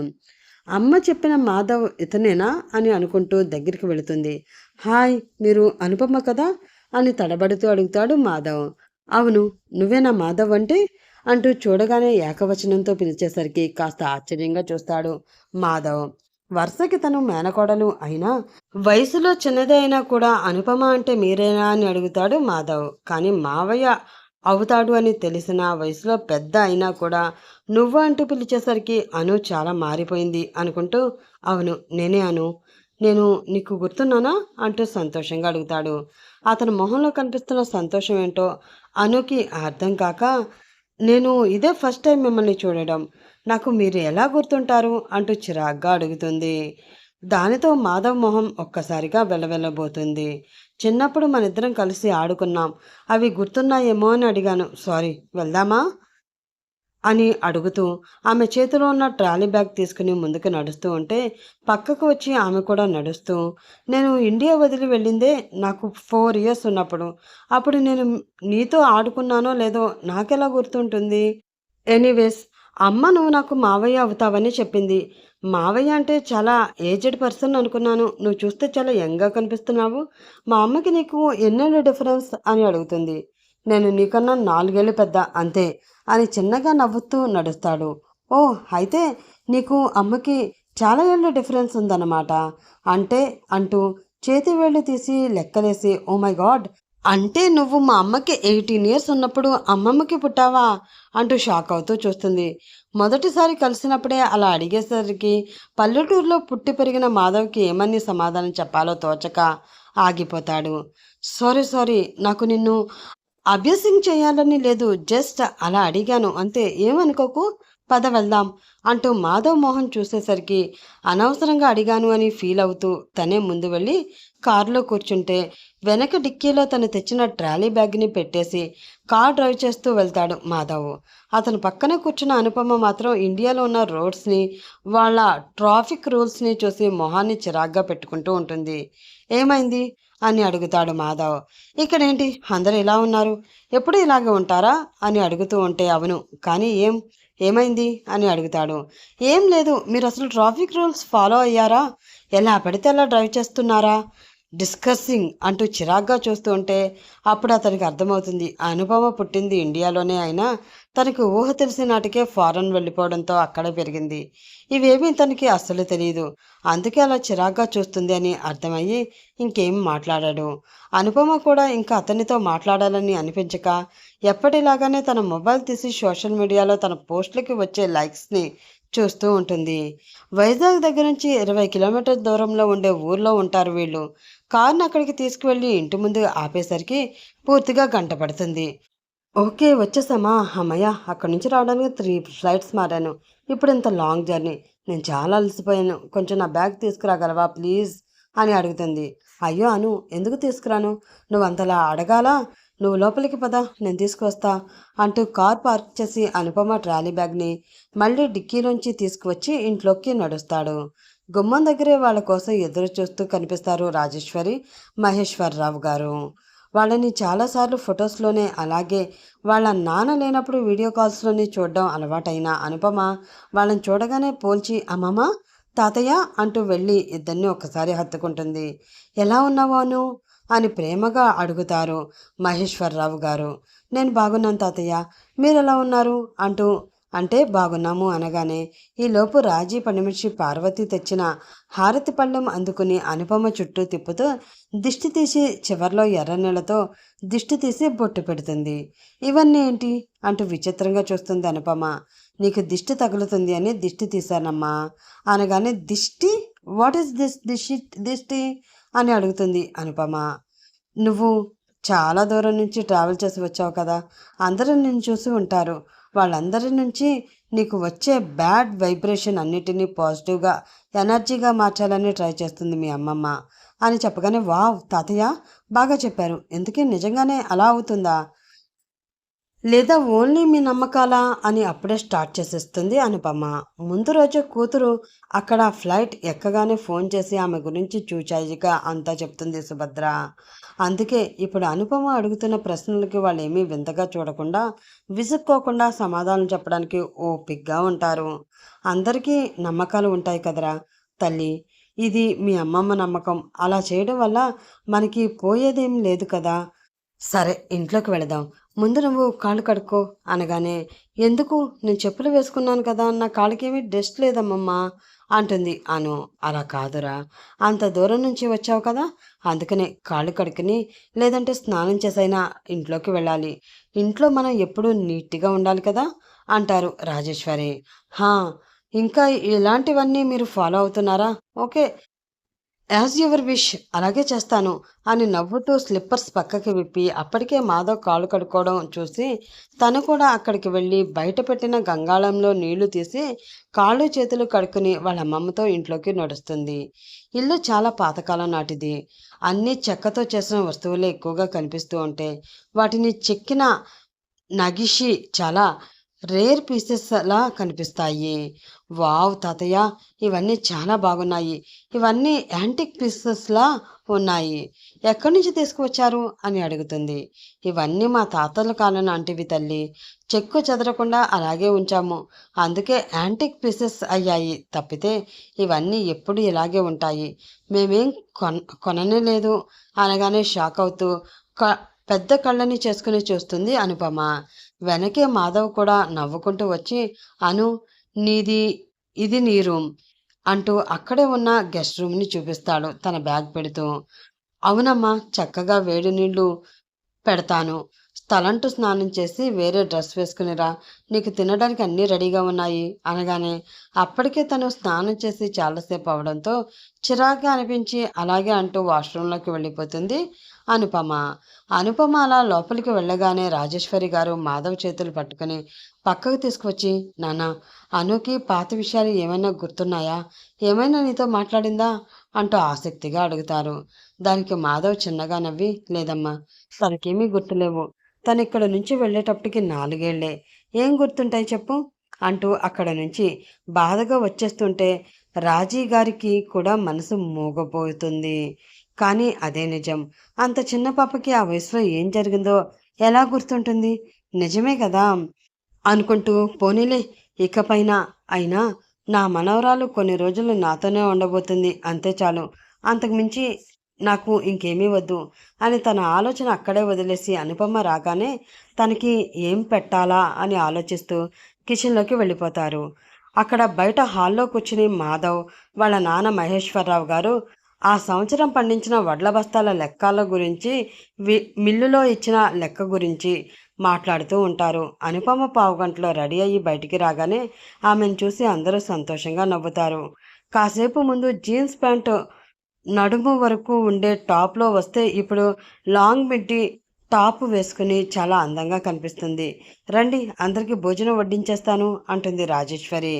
మాధవ్ మహేశ్వరరావు గారు కూడా లేవడంతో అనుపమకి కూడా ముగ్గురికి కలిపి భోజనం వడ్డిస్తారు రాజేశ్వరి. వంటింట్లోకి రమ్మని పిలిస్తే అక్కడే డైనింగ్ టేబుల్ ఉంటుంది అనుకుని వెళ్ళిన అనుపమకి ఖాళీగా కనిపించగానే, ఇక్కడ తింటామా? అదేంటి, కనీసం డైనింగ్ టేబుల్ కూడా లేదుగా అంటుంది చుట్టూ చూస్తూ. దానికి మహేశ్వరరావు గారు చిన్నగా నవ్వి, అందరం కిందనే కూర్చొని తింటామమ్మా, ఇదే ఇక్కడ అలవాటు, దా నువ్వు కూడా ఇక్కడ కూర్చో అని అప్పటికే నేల మీద పొడవుగా ఉన్న మ్యాట్ వేసి ఉంచితే దాని మీద మహేశ్వరరావు గారు మాధవ్ వెళ్ళి కూర్చోగానే పక్కనే ప్లేస్ చూపించి కూర్చోమని రమ్మని పిలుస్తారు మహేశ్వరరావు గారు. అదంతా ఆమెకి కొత్తగా అనిపిస్తూ ఉంటే నవ్వుతూ వెళ్ళి తాతయ్య పక్కనే కూర్చుంటుంది అనుపమ. వేడివేడిగా రాజేశ్వరీదేవి గారు చేసినవన్నీ వడ్డిస్తూ ఉంటే వాటిని కొత్త కొత్తగా చూస్తూ, ఇవన్నీ ఏంటమ్మమ్మ ఇలా ఉన్నాయి, ఏంటి ఇవన్నీ, అసలు తినేవేనా అని అడుగుతుంది. అదేంటి అలా అడుగుతున్నావు, ఇవన్నీ మీ అమ్మ నీకు అక్కడ చేసి పెట్టడం లేదా అని అడగంగానే, లేదు, అయినా ఇవన్నీ అక్కడ కుక్ చేయడానికి ఐటమ్స్ ఎక్కడ దొరుకుతాయి, అందుకే అమ్మ ఎప్పుడు లోకల్ వంటలు చేస్తుంది. నాకు పిజ్జా, బర్గర్ అంటేనే చాలా ఇష్టం. అప్పుడప్పుడు చపాతీ చేస్తుంది, అవే మాకు ప్రసాదంలాగా అని గలగలా నవ్వుతూ ఉంటే, అయ్యో బ్రెడ్ ముక్కలు తిని బ్రతుకుతున్నారా అంటుంది రాజేశ్వరి. దానికి గలగలా నవ్వేసి, అయ్యో అమ్మమ్మ, బ్రెడ్ ముక్కలు కాదు, పిజ్జా బర్గర్లు అంటారు వాటిని అంటుంది నవ్వుతూ. అవేలే, మేమైతే ఇక్కడ జ్వరం పడి లేచిన వాళ్ళకి పెడతాం ఆ బన్ను ముక్కలు, బ్రెడ్ ముక్కలు, అంతేకాని రోజు మేము తినే వంటలు ఇవే. ఒకసారి ఇవి తిని చూడు, అప్పుడు నీకే తెలుస్తుంది మా వంటల విలువ. అమ్మమ్మ నేను ఇక్కడే ఉండిపోయి చదువుకుంటాను అంటావు చూడు, నా చేతి వంట రుచి చూశాక అనగానే, ఏంటి తిండి కోసం నా స్టడీస్ కెరియర్ వదిలేసి ఇక్కడే ఉండిపోతానా? చాలే అమ్మమ్మ, జోక్ వేస్తున్నావులే అని నవ్వేస్తూ ఒక్కొక్క కూర అన్నంలో కలుపుకొని వాళ్ళ తాతయ్య ఎలా తింటున్నారో చూసి అలాగే తింటూ ఉంటుంది అనుపమ. కానీ సరదాకైనా అలాగే అమ్మమ్మ నీ దగ్గరే ఉండిపోతాను అంటుందేమో అని ఆశపడిన రాజేశ్వరి గారి మొహం ఒక్కసారిగా వాడిపోతుంది. అదంతా మాధవ్ మహేశ్వరరావు గారు గమనిస్తూనే ఉంటారు. కొంచెం కూడా కారం అలవాటు లేకపోవడంతో తక్కువ వేసినా కూడా ఆ కాస్త కారానికి అనుపమ మొహం మొత్తం ఎర్రగా చేసేసుకునేసరికి అన్నం కంటే నీళ్లు ఎక్కువ తాగేస్తుంది. అందులో గుత్తి వంకాయ కూర, గోంగూర పచ్చడి బాగుంది అంటూ 2-3 ముద్దలు ఎక్కువే తినడంతో ముక్కు నుండి కళ్ళ నుంచి కూడా చివరికి నీళ్లు వచ్చేస్తాయి. దాంతో ఈ మాత్రం కారం కూడా తినలేకపోతున్నావా మనవరాలా అంటూ చిన్నగా నవ్వి బెల్లం ముక్క తెచ్చి నోట్లో వేస్తుంది అనుపమకి. అమ్మయ్య, సో స్వీట్, ఇదేంటి అమ్మమ్మ అని అడుగుతుంది. బెల్లమే అంటే అవునా, బెల్లం అంటే అని మళ్ళీ అడుగుతుంది. జాగరి అంటాడు మాధవ్ నవ్వుతూ. Okay okay, I got it అని నవ్వుతూ అప్పటికే నిద్ర వస్తూ ఉంటే ఆవలింతలు తీస్తూ, నేను పడుకుంటా అమ్మమ్మ, చాలా అలసిపోయాను అని తాతయ్యకి కూడా గుడ్ నైట్ చెప్పేసి కనీసం మాధవ్ వైపు చూడకుండానే తనకిచ్చిన రూమ్లోకి వెళ్ళి తలుపు వేసుకుని పడుకుని పోతుంది. మాధవ్ మాత్రం వాళ్ళ అక్కకి ఫోన్ చేసి, అక్క అనుపమ వచ్చేసింది అంటాడు. వచ్చిందా? కనీసం వచ్చాక ఫోన్ చేయవే అన్నాను, చూసావా చేయనేలేదు. దానికున్న బాధ్యత అలాంటిది. ఈ పిల్ల ఎప్పుడు పెద్దదవుతుందో, ఎప్పుడు బాధ్యత తెలుసుకుంటుందో నాకేమీ అర్థం కావడం లేదు నాన్న. సరే, దానికి కొంచెం నోటి దురుసు ఎక్కువ. వాళ్ళ నాన్న ముద్దుగా పెంచారు, ఏమన్నా అన్నా పట్టించుకోకు అనగానే, అయ్యో అక్క, నువ్వంతలా చెప్పాలా, పర్వాలేదు, మేము అర్థం చేసుకుంటాంలే అని నవ్వేస్తూ కాల్ కట్ చేస్తాడు మాధవ్. ఆ రోజు రాత్రి అలా గడిచిపోతే నెక్స్ట్ డే మార్నింగ్ 5కి రాజీగారు, మహేశ్వరరావు గారు, మాధవ్ అందరూ లేచి తమ తమ పనుల్లో పడతారు. అంత ఎర్లీ మార్నింగే లేచే అలవాటు లేని అనుపమ ముందు రోజు తొందరగా పడుకోవడంతో ఆ సౌండ్స్కి కొంచెం తెలివి వచ్చి ఎర్లీగా లేచి బయటికి వస్తుంది. చల్లగా వీస్తున్న చలిగాలికి చేతుల్ని రబ్ చేసుకుంటూ బయటకు వచ్చి చుట్టూ చూస్తుంది. అది పల్లెటూరు కావడంతో అప్పటికే ఊరిలోని అందరూ ఆల్మోస్ట్ నిద్రలేచి ఇంటి ముందు కళ్ళాపి జల్లి ముగ్గులు పెడుతుంటే పొలం పనుల కోసం నాగలి పట్టుకుని అటువైపు వెళుతున్న వాళ్ళు ఇంకొంతమంది పశువుల్ని తీసుకువెళుతూ ఉంటారు. వాళ్ళందరినీ వింతగా చూస్తూ అక్కడే నిల్చుంటుంది అనుపమ. ఏంట్రా తల్లి అక్కడే నిలిచిపోయావు, రా వచ్చి బ్రష్ చెయ్యి, నీకు కమ్మనైన కాఫీ రుచి చూపిస్తాను అంటుంది రాజేశ్వరి. కాఫీ అనగానే, అవునమ్మమ్మ, అమ్మ చాలాసార్లు చెప్పింది నీ చేతి కాఫీ అమృతంలా ఉంటుందని. పద పద, నేను అర్జెంటుగా టేస్ట్ చేయాలి అంటూ తన రూమ్లోకి వెళ్ళి బ్రష్ చేసుకుని మొహం కడుక్కుని కిచెన్లోకి వస్తుంది. అప్పటికి మాధవ్ స్నానం కూడా చేసి డ్రెస్ మార్చుకుని, అమ్మా నేను పొలం వరకు వెళ్ళొస్తాను అంటూ అనుపమ వైపు చూసి నవ్వి వెళ్ళిపోతాడు. మాధవ్ పొలంకి వెళ్తాను అంటున్నాడు. పొలం అంటే క్రాఫ్ట్ కదా, ఇంత పొద్దున్నే అక్కడేం చేస్తారు అని అడుగుతుంది అనుపమ. అదేంటి నీకేమీ తెలీదా, ఆ సిటీలో ఉండి ఏం చేస్తున్నారో నాకేమీ అర్థం కావట్లేదు. సరే ఉండు, ఇప్పుడే చెప్తా అని ఆమె చేతిలో కాఫీ పెట్టి వెళ్ళిపోతున్న మాధవ్ని ఆపి, నానా మాధవ్, ఒకసారి అనుపమని తీసుకువెళ్ళి మన పొలాలు తోటలు ఒకసారి చూపించి తీసుకురారా. టిఫిన్ టైంకి మళ్ళీ ఇద్దరు వచ్చేయండి, లేదంటే ఎండబడి అమ్మాయి మళ్ళీ కందిపోతుంది అనగానే, తను వస్తుందా అమ్మా అని అడుగుతాడు అనుపమ వైపు చూస్తూ. కాఫీ తాగుతూ అందులో మైమర్చిపోయిన అనుపమ వాళ్ళ మాటల్ని గమనించాక, ఏమైంది అని దగ్గరికి వచ్చి అడుగుతుంది. నువ్వు నాతో పాటు మన పొలాల తోటల్ని చూడ్డానికి వస్తావా అని అడుగుతాడు. ఎప్పుడు అలాంటివి డైరెక్ట్గా చూడక వస్తాను, ఎందుకు రాను అంటూ ఆ కాఫీ త్వరగా ఫినిష్ చేసి ఆ డ్రెస్లోనే బయటికి వచ్చేస్తుంది అనుపమ. ఇలాగే వచ్చేస్తావా అంటూ కాస్త పైనుంచి కిందకి చూస్తాడు మాధవ్. ఏమైంది, ఈ డ్రెస్కి ఏం తక్కువ, బానే ఉందిగా అంటుంది అనుపమ. ఈలోపు రాజేశ్వరి గారు, మాధవ్, అమ్మాయి బాగానే ఉంది, తన సిటీ పిల్ల, ఊళ్ళో వాళ్ళు ఏమనుకోలే, నువ్వు తీసుకువెళ్ళు, ఈ ఒక్కసారికి ఏం కాదు అనగానే, అలాగే అమ్మా అంటూ అనుపమని తన బైక్ మీద వెనక్కి కూర్చోబెట్టుకుని వాళ్ళ పొలాల వైపు బైక్ పోనిస్తాడు మాధవ్. వెళుతున్న వాళ్ళిద్దరిని చూస్తూ బయట నుంచి వస్తారు మహేశ్వరరావు గారు. ఆయన చేతిలో పేపర్ ఉంటే ఇంకో చేతిలో పాల క్యాన్ ఉంటుంది. అది రాజేశ్వరి గారికి అందిస్తూ వాళ్ళిద్దరూ పొలానికి వెళ్తున్నారా అంటూ అడుగుతారు. అవునండి, నేనే పంపించాను. అలా అయినా కాస్త వాళ్ళ మధ్య స్నేహం కుదురుతుందని ఏదో చిన్న ఆశ అంటుంటే అంతా నీ భ్రమ. మనం కేవలం అనుపమ ఆలోచనలు మార్చడానికి మాత్రమే రమ్మన్నాం, అంతేకాని పూర్తిగా ఇక్కడ ఉంచడానికి కాదు. అర్థమైందా? ఆ క్యాన్లో జున్నుపాలు ఉన్నాయి. అమ్మాయి వచ్చింది అని కోటేశ్వరరావు గారు పంపించారు. జున్ను చెయ్యి అని నవ్వుతూ పేపర్ పట్టుకుని ఎప్పట్లాగానే వసారాలో ఉన్న తన వాలు కుర్చీలో కూర్చుని పేపర్లో ఉన్న న్యూస్ చదువుతూ ఉంటారు. ఆయనకు రోజు నీరెండలో అలా కూర్చుని కాఫీ తాగుతూ పేపర్ చదవడం అలవాటు. బైక్పై పొలానికి వెళ్ళిన అనుపమ మాధవులని ఊర్లో అందరూ చూస్తూ గుసగుసగా మాట్లాడుకోవడం, వాళ్ళని వింతగా చూడడం అనుపమ కళ్ళల్లో పడుతుంది. మాధవ్, వాళ్ళంతా మనల్ని ఎందుకలా చూస్తున్నారు, ఏం మాట్లాడుకుంటున్నారు అని అడుగుతుంది. మాధవ్ చిన్నగా నవ్వి, ఇది పల్లెటూరు కదా, అలాగే ఉంటారు. నేను నీకు మావయ్యని అవుతాను కదా, దాని గురించి అనుకుంటున్నారు అంటాడు. అంటే నేనెవరో వాళ్ళందరికీ తెలుసా అని అడుగుతుంది ఆశ్చర్యంగా. హా, ఎందుకు తెలీదు? అక్క ఇక్కడే పుట్టి పెరిగింది కదా, వాళ్ళందరికీ సుభద్ర అక్క బాగా తెలుసు. మరి నువ్వు వాళ్ళ అమ్మాయి అంటే ఎందుకు తెలియకుండా ఉంటుంది? అందులోని ఇన్నేళ్ల తర్వాత వచ్చావు కాబట్టి నువ్వు వచ్చిన వెంటనే ఊళ్ళో అందరికీ విషయం తెలిసిపోయే ఉంటుందిలే అని చిన్నగా అంటాడు. ఓకే, అయితే ఇప్పుడు ఎటువంటి సోషల్ మీడియా అవసరం లేదన్నమాట. ఇక్కడ అందరికీ అందరూ సెలబ్రిటీలే అని చిన్నగా నవ్వుతూ ఉంటే అలాగే అనుకో అంటాడు మాధవ్. అలా 10 నిమిషాల్లోనే ఊరి చివరికి వెళ్ళి అక్కడ ఉన్న పంట పొలాల దగ్గర బైక్ ఆపి కిందికి దిగమంటాడు. చుట్టూ చూస్తూ ఆ చల్లని పైరు గాలిని ఆస్వాదిస్తూ కళ్ళు మూసుకుంటుంది అనుపమ. ఎప్పుడో 1-2 సార్లు వాళ్ళ ఫ్రెండ్స్తో ట్రెక్కింగ్కి వెళ్ళినప్పుడు అంత స్వచ్ఛమైన గాలిని పీల్చితే మళ్ళీ ఇన్నాళ్ళకి ఇప్పుడు ఆమెకి చాలా ప్రశాంతంగా అనిపిస్తుంది. చిన్న గట్టు మీద పడిపోకుండా ఆమె చేతిని పట్టుకుని ముందుకు నడిపిస్తూ ఉంటే చుట్టుపక్కల ఉన్న చెట్లని, తోటల్ని, పంటల్లో మధ్యలో వేసిన మంచెని చూసి అవేంటవి అని అడుగుతూ ఒక్కొక్కటి తెలుసుకుంటూ నవ్వుతూ అతని వెనకే అడుగులు వేస్తుంది అనుపమ. ముందుగా మోటార్ వేసి నీళ్లు పొలంలోకి పంపించి అక్కడి నుంచి ఒక్కొక్క పని మొదలు పెడతాడు మాధవ్. నువ్వు ఇక్కడ కూర్చుంటావా, నేను ఇప్పుడే వస్తాను అనగానే అలాగే అంటూ చుట్టూ చూస్తూ ఉంటే ఈలోపు మాధవ్ కాస్త ముందుకు వెళ్ళి ఒంటిపైనున్న షర్ట్ తీసి టవల్ని తలపై చుట్టుకుని బనియంతోనే పార పట్టుకుని పొలంలోకి నీళ్లు వచ్చేలా గట్టు మీద తవ్వుతూ పనిచేస్తూ ఉంటాడు. సౌండ్ వచ్చేసరికి అటువైపు చూసిన అనుపమ అతని చూసి ఆశ్చర్యపోతుంది. చామన ఛాయ అయినా కండలు తిరిగిన అతని శరీర దృఢత్వం ఆమెని అతని వైపు నుండి చూపు పక్కకు తిప్పుకొనివ్వడం లేదు. అక్కడ ఫారెన్ మూవీస్ తప్ప ఇంకేమీ చూడని ఆమెకి 6 ప్యాక్లో ఉన్న మాధవ్ ఇప్పుడు తనకి తెలిసిన మెయిల్ మోడల్స్ కంటే అందంగా ఉన్నట్లు కనిపిస్తూ ఉంటే అబ్బో, భలే హాట్గా ఉన్నాడుగా అనుకుంటుంది.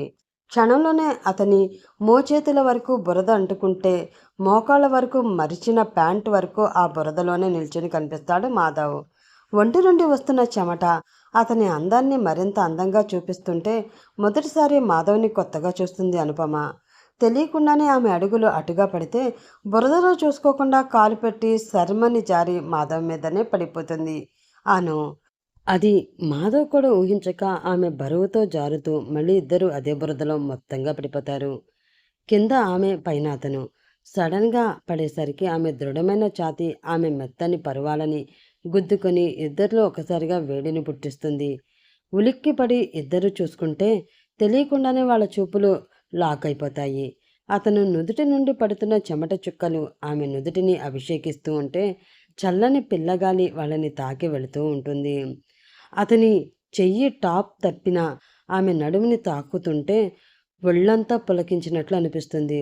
ఎప్పుడూ డానియల్ని అలాగే మిగతా అబ్బాయిలని మామూలుగా సైడ్ నుంచి హక్ చేసుకున్న ఇలాంటి అనుభూతి కలగనే కలగదు అనుపమకి. ఇప్పుడు మాధవ్ కౌగిలిలో ఏదో తెలియని భావన కలిగి మొదటిసారి తను ఒక ఆడపిల్ల అని గుర్తు చేసేలా చేస్తాయి. ఎవరో గట్టిగా పిలిచేసరికి ఇద్దరు ఉలిక్కిపడి లేచి కష్టంగా నిలగుని మోటార్ పడుతున్న దగ్గరికి వెళ్ళి ఒళ్ళంతా కడుక్కుంటారు. Pink colour top and long midi మొత్తంగా తడిచిపోతే అవి ఒంటికి అంటుకుని ఆమె శరీర ఆకృతిని వంపు తొంపుల్ని చూపిస్తూ ఉంటాయి.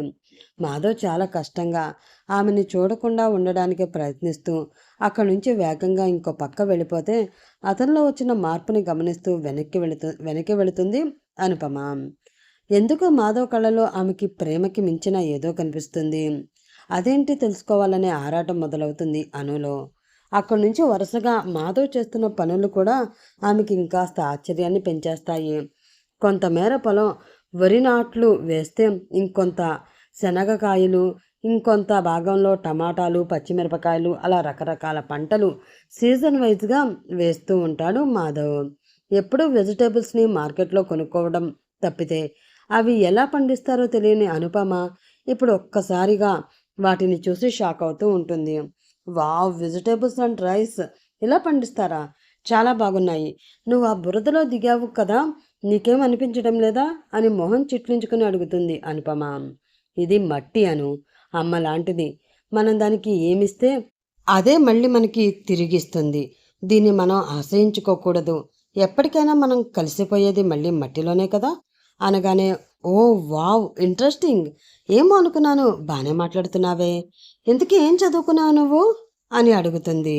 అతన్ని చూసి ఎవరికైనా 10వ తరగతితో ఆపేశాడనే అనుకుంటారు. అగ్రికల్చర్ ఇంజనీరింగ్ గోల్డ్ మెడలిస్ట్ని అనగానే ఆశ్చర్యంతో నోరు తెరిచేస్తుంది అనుపమ. వావ్, నువ్వు గ్రేట్.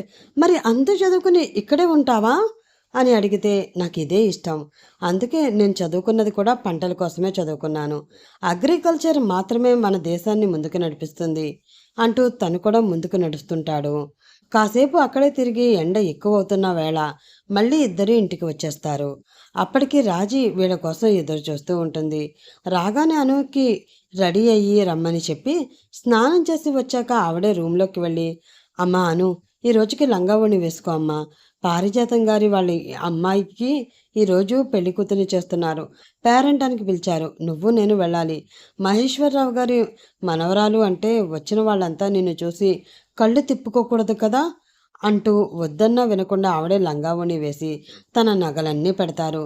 పుట్టినప్పటి నుంచి మొదటిసారి అలాంటి డ్రెస్ వేసుకుని బరువైన నగలు పెట్టుకోవడంతో ఆపసోపాలు పడిపోతూ ఆయాసపడుతూ ఉంటుంది అనుపమ. అదంతా చూసి నవ్వుతారు రాజేశ్వరి. ఏంటి కాస్త నగలు వేసేసరికి అలా అయిపోతున్నావు? వీటికన్నా ఎన్నో కేజీల బరువున్న కాసుల పేరు వడ్డాణం లాంటివి కూడా మేం పెట్టుకునేవాళ్ళం.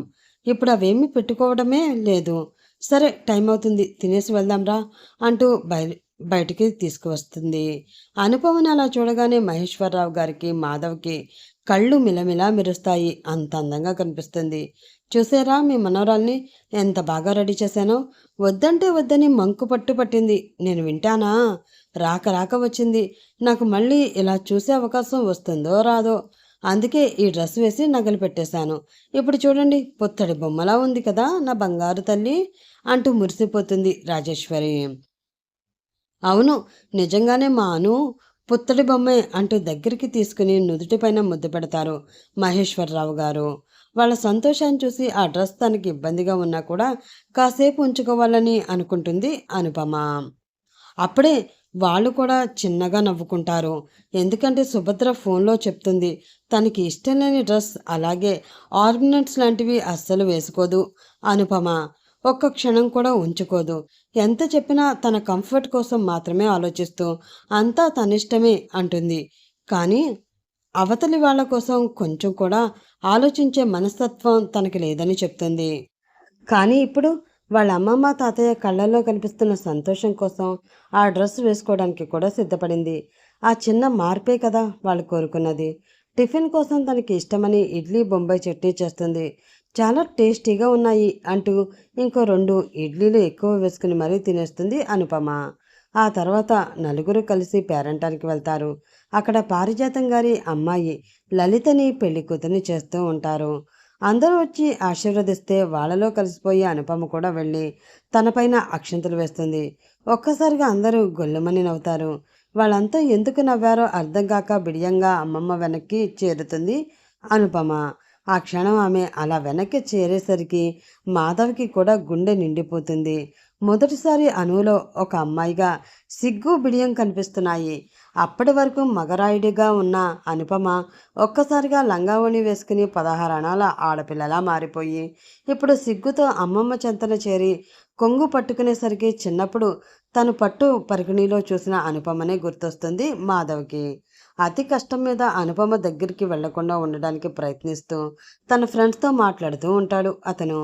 కానీ వచ్చిన వాళ్ళంతా ఇంకెందుకు మావయ్య ఉన్నాడు కదా, వయసు కూడా పెద్ద గ్యాప్ కూడా లేదు కాబట్టి మీ మనవరాల్ని మీ కొడుక్కే ఇచ్చి పెళ్లి చేసుకుని మళ్ళీ ఇక్కడికే తెచ్చుకోండి, సంతోషంగా ఉండవచ్చు అంటూ చెప్తుంటే చిన్నగా నవ్వి ఊరుకుంటారు. అనుపమ అయినా కూడా ఊరుకోకుండా ఇంతకీ వాళ్ళందరూ ఎందుకు నవ్వారమ్మమ్మ అని అడుగుతుంది. నువ్వు లలిత కంటే చిన్నదానివి కదమ్మా, తనపైన అక్షంతలు వేసేసరికి వాళ్ళంతా నవ్వారు అంతే. అదేంటి, నేను చిన్నదాన్ని అయితే అక్షింతలు వేయకూడదా, అందరూ వేశారుగా అంటుంది చిన్నపిల్లల్లాగా. లేదమ్మా, చిన్నపిల్లలు పెద్దవాళ్ళ మీద వేయకూడదు, పెద్దవాళ్ళు చిన్నవాళ్ళని ఎప్పుడూ ఆశీర్వదిస్తారు. నువ్వు కూడా పెళ్లి చేసుకుంటే నీ మీద కూడా అందరూ ఇలాగే అక్షంతలు వేసి ఆశీర్వదిస్తారులే అనగానే, ఏంటి అక్షంతలు వేయించుకోవడానికి పెళ్లి చేసుకోవాలా, వద్దు బాబు, అయినా నేను రిజిస్టర్ మ్యారేజ్ చేసుకుంటాను, అది కూడా చర్చిలో అనగానే మొత్తం అక్కడ ఉన్న వాళ్ళంతా ఆశ్చర్యంగా ఆమెనే చూస్తారు. మళ్ళీ ఏదో జరిగిందని అనుపమకి అర్థమవడంతో సైలెంట్ అయిపోతుంది. సరే, మనం అవన్నీ తర్వాత మాట్లాడుకుందాం అంటూ అందరినీ పలకరించి మరొకసారి లలితని ఆశీర్వదించి ఇంటికి వచ్చేస్తారు ఆ నలుగురు. ఫారెన్లో జరిగిందంతా ముందే రాజీకి, మహేశ్వరరావు గారికి సుభద్ర ఫోన్లో చెప్తుంది కాబట్టి చర్చిలో పెళ్ళి అని ఎందుకన్నదో వాళ్ళకి అర్థమవుతుంది. కానీ మాధవ్కి తెలియక అదే అడగాలని అనుపమని ప్రయత్నిస్తూ ఉంటాడు. కానీ పక్కనే వాళ్ళ నాన్న ఉండడంతో ఎలా అడగాలో తెలియక మౌనంగా ఉండిపోతాడు. కాసేపటికి మళ్ళీ పొలానికి వెళ్ళాలని గుర్తొచ్చి భారంగానే అనుపమని వదిలి పొలానికి వెళ్ళిపోతాడు. సాయంత్రం వచ్చేసరికి చీకటి పడడంతో అప్పటికే అలసిపోయిన అను బాగా తినేసి డానియల్తో కాసేపు ఫోన్ మాట్లాడి నిద్రపోతుంది. అను తిన్నదా అమ్మా అని అడుగుతాడు తను తింటూ. తిన్నది లేరా, నువ్వు తిను ముందు, అయినా ఇంతవరకు ఉండిపోయావెందుకు, ఎన్నిసార్లు చెప్పాను చీకట్లో అలా లేటుగా రావద్దని, పురుగు పుట్ర పాములు తేళ్ళు లాంటివి ఉంటాయి, తొందరగా వేళ పట్టినా ఇంటికి రావడం అలవాటు చేసుకోనన్నా మందలింపుగా చెప్తారు రాజేశ్వరి. అలాగే అమ్మా అంటూ సైలెంట్గా తినేస్తాడు మాధవ్. నెక్స్ట్ డే కూడా అనుపమ ఎర్లీగానే లేచి వాళ్ళందరి పనుల్ని వింతగా చూస్తూ ఉంటుంది. తనకి అక్కడ ఉన్న ప్రతి క్షణం ఒక్కో మిరాకిల్లా అన్నీ కనిపిస్తూ ఉంటాయి. ఎప్పట్లాగానే టిఫిన్ వడ్డిస్తున్న రాజేశ్వరిని చూసి, అమ్మమ్మ నువ్వు కూడా కూర్చోవచ్చు కదా, అందరం కలిసి తినొచ్చు కదా అంటుంది. నేను వద్దులేవే, నేను ఎలా తింటాను తాతయ్య తినకుండా అంటూ చిన్నగా నవ్వుతుంది. అబ్బో, అయితే తాతయ్య నిన్ను బాగానే కంట్రోల్లో పెట్టుతున్నాడన్నమాట అంటూ గట్టిగా నవ్వుతుంది అనుపమ. ఒక్కసారిగా మిగతా ముగ్గురు ఆశ్చర్యపోయి ఆమెనే చూస్తూ, ఎందుకలా చూస్తున్నావు, ఇండియాలో అంతే కదా, ఆడవాళ్ళని చీప్గా చూస్తారు, మొత్తం పనులన్నీ చేయించుకుంటారు, కానీ వాళ్ళకి రెస్పెక్ట్ అనేది ఇవ్వరు. నాకు బాగా తెలుసు, మా ఫ్రెండ్స్ అంతా మాట్లాడుకుంటాం. అదే మా ఫారెన్లో అయితే అలా ఉండదు, అన్ని జెండర్స్ ఈక్వల్, ఆడైనా మగైనా పనులన్నీ షేర్ చేసుకోవాలి, రెస్పెక్ట్ కూడా ఈక్వల్గా ఉంటుంది, ఇంట్లో టార్చర్ చేయడం కూడా ఉండదు. అందుకే నాకు ఇండియా అన్నా, ఇండియాలో ఉండే మగవాళ్ళన్నా చాలా చిరాకు అనగానే అనుపమ మనసులో ఇండియా గురించి ఎంత తక్కువ భావనలున్నాయో వాళ్ళకి అర్థమైపోతుంది. మాధవ్ మరి ఏమీ మాట్లాడకుండా టిఫిన్ కూడా సగంలో ఉండగానే చేయి కడిగేసుకుని అక్కడి నుంచి వెళ్ళిపోతే మహేశ్వరరావు గారు భార్యని చూసి చిన్నగా నవ్వుతారు. దాని అర్థం నువ్వు చెప్పు అన్నట్లు. ఆయన వెళ్ళగానే రాజేశ్వరి మనవరాలి పక్కన కూర్చోబెట్టుకుని టిఫిన్ తింటూ ఉంటుంది. ఇందాక నువ్వు అన్నావు కదా, అందరూ కలిసి తింటే అని, మేము కూడా కలిసి తింటామమ్మా, కాకపోతే నువ్వు ఇప్పుడు మా ఇంటికి వచ్చిన అతిథివి, అలాగే ఎవరికి ఏం కావాలన్నా చూసుకోవడంలోనే నాకు సంతోషం ఉంటుంది. నాకే కాదు, ఏ అమ్మకైనా ఇంతే. దానికి ఇండియా ఫారెన్ అంటూ ఉండదమ్మా, ఎక్కడైనా ఎప్పుడైనా అమ్మే. అక్కడ ఫారెన్లో నువ్వు అమ్మ నాన్న ముగ్గురే కదా, అందుకే కలిసే తింటారు.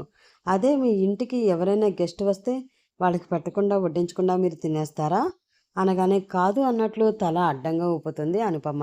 కదా, నేను కూడా అలాగే చేశాను మరి, అంతేకాని ఇంకేం కాదు. అలాగే మీ తాతయ్య అంటే నాకేమీ భయం కాదమ్మా, అది గౌరవంతో వచ్చిన అభిమానం. మా ఇద్దరి మధ్య ప్రేమ బంధం ఉంది, ఎన్నో ఏళ్ల నుంచి ఉంది, అందుకే మా మధ్య ఎన్ని గొడవలు జరిగినా క్షణంలో కలిసిపోతాం. ఆయన చేసే పని అంటే నాకు గౌరవం. నా మీద, నా పని మీద ఆయనకి గౌరవం. నా మీద ఎంతో నమ్మకం. అందుకే ఇంటి బాధ్యతలన్నీ ఆయన నాకు అప్పగిస్తే, బయట వ్యవహారాలన్నీ ఆయన చూసుకుంటారు. ఇది మా మధ్య ఉన్న ఒక అండర్‌స్టాండింగ్. అంతేకానీ ఆయన ఎక్కువ, నేను తక్కువ అని కాదు. మీరు అక్కడే ఉండి ఇక్కడ వాళ్ళ మీద జడ్జ్ చేయడం తప్పు కదమ్మా! ఇక్కడ వాళ్ళంతా ఎంత సంతోషంగా బ్రతుకుతున్నామంటే కారణం మా మధ్య ఉండే అనుబంధాలే. మీరు వీకెండ్స్‌లో మాత్రమే వైఫ్ అండ్ హస్బెండ్ కూర్చొని మాట్లాడుకుంటారు. కానీ మేము అలా కాదు. ప్రతిరోజు, ప్రతి పూట ఇల్ ఇంటిల్లపాది అందరం కలిసే ఉంటాం, కలిసే తింటాం, కలిసే నిద్రపోతాం. మాకు వేరు వేరు గదులు కూడా ఉండవు. అది ప్రైవసీ లేకపోవడం అనుకుంటారు. కానీ కాదు. ప్రైవసీ కొంతవరకే ఉండాలి. అన్ని విషయాల్లో కాదమ్మా. ఇక్కడ ఇంకో వారం ఉంటావుగా నీకే తెలుస్తుందిలే అని చిన్నగా నవ్వి అక్కడి నుంచి వెళ్ళిపోతారు. మొదటిసారిగా అనుపమ ఆలోచనలో పడుతుంది. నిజమే. వాళ్ళు అమ్మా, నాన్న ఇద్దరూ ఉద్యోగస్తులే. వీకెండ్స్‌లో తప్ప కలిసి కూర్చొని మాట్లాడుకోవడం, కలిసి తినడం కుదరదు. అలా ఒకే ఇంట్లో ఉంటున్నా కూడా కలవడానికి ఏదైనా మాట్లాడుకోవడానికి వారం రోజులు ఎదురు చూడాలి. అప్పుడు కూడా ఏదైనా పార్టీ గానీ, లేదంటే మీటింగ్ అని ఉంటే ఆ వీక్ అంతా కలవనట్లే.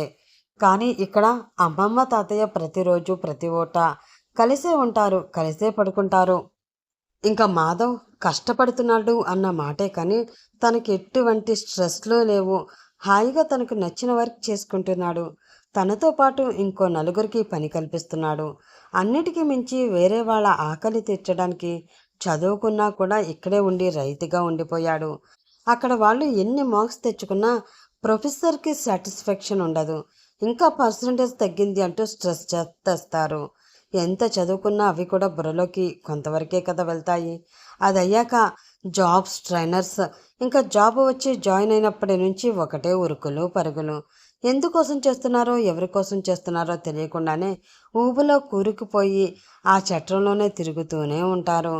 వేరే వాళ్ళ సంతోషాల కోసం వీళ్ళ జీవితాన్ని దారబోస్తున్నట్లు అనిపిస్తుంది ఒక్కసారిగా అనుపమకి. అదే ఆలోచిస్తూ వెళ్ళి వాళ్ళ అమ్మకి ఫోన్ చేసి వెళ్ళిన 3 రోజులకి గాని గుర్తు రాలేదా అని అడుగుతుంది కోపంగా. సారీ అమ్మా మర్చిపోయాను అనగానే అక్కడ వాళ్ళ అమ్మా నాన్నతో హ్యాపీగా ఉందని అర్థమవుతుంది. అందుకే మరీ ఎక్కువ కోప్పడకుండా నవ్వుతూ మాట్లాడి రేపొకసారి మీ నాన్నతో కూడా మాట్లాడు. బయట ఎక్కడో ఉన్నాను అని చెప్పు. అంతేకాని ఇండియా వెళ్ళాను అని అప్పుడే చెప్పకు అని జాగ్రత్త చెప్తారు. అలాగే అని కాల్ కట్ చేస్తుంది అను. నెక్స్ట్ నుంచి రోజుకో వింత తెలుసుకుంటూనే ఉంటుంది అను. ఎందుకో వాళ్ళ అమ్మమ్మ చెప్పిన మాటల్ని గట్టిగా తీసుకుని వాళ్ళ రిలేటివ్స్ ఇంటికి తీసుకువెళ్ళినప్పుడు వాళ్ళ మధ్య ఉండే అనుబంధాల్ని, ప్రేమల్ని, ఆప్యాయతల్ని గమనిస్తూ ఉంటుంది.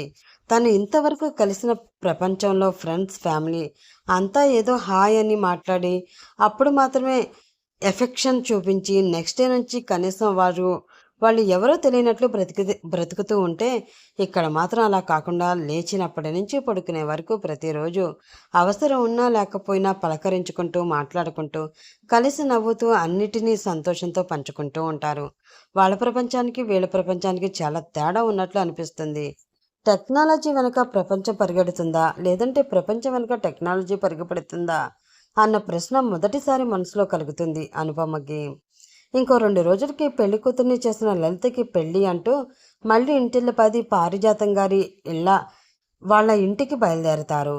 వాళ్ళు రాజేశ్వరి గారు వాళ్ళు ఉన్న ఇంటికి 2 వీధులు అవతలవడంతో ఈసారి కూడా ఉదయం పట్టుపరికిని లంగా ఓణి కట్టించి నగలన్నీ పెట్టి బుట్టబొమ్మలా తయారు చేసి తీసుకువెళ్తే సాయంత్రానికి కంచిపట్టి చీర కట్టి వేరే నగలు వేసి పూల జడ కుట్టించి తానే పెళ్లి కూతురేమో అని అంతలా రెడీ చేసి తీసుకువెళ్తారు రాజేశ్వరి గారు.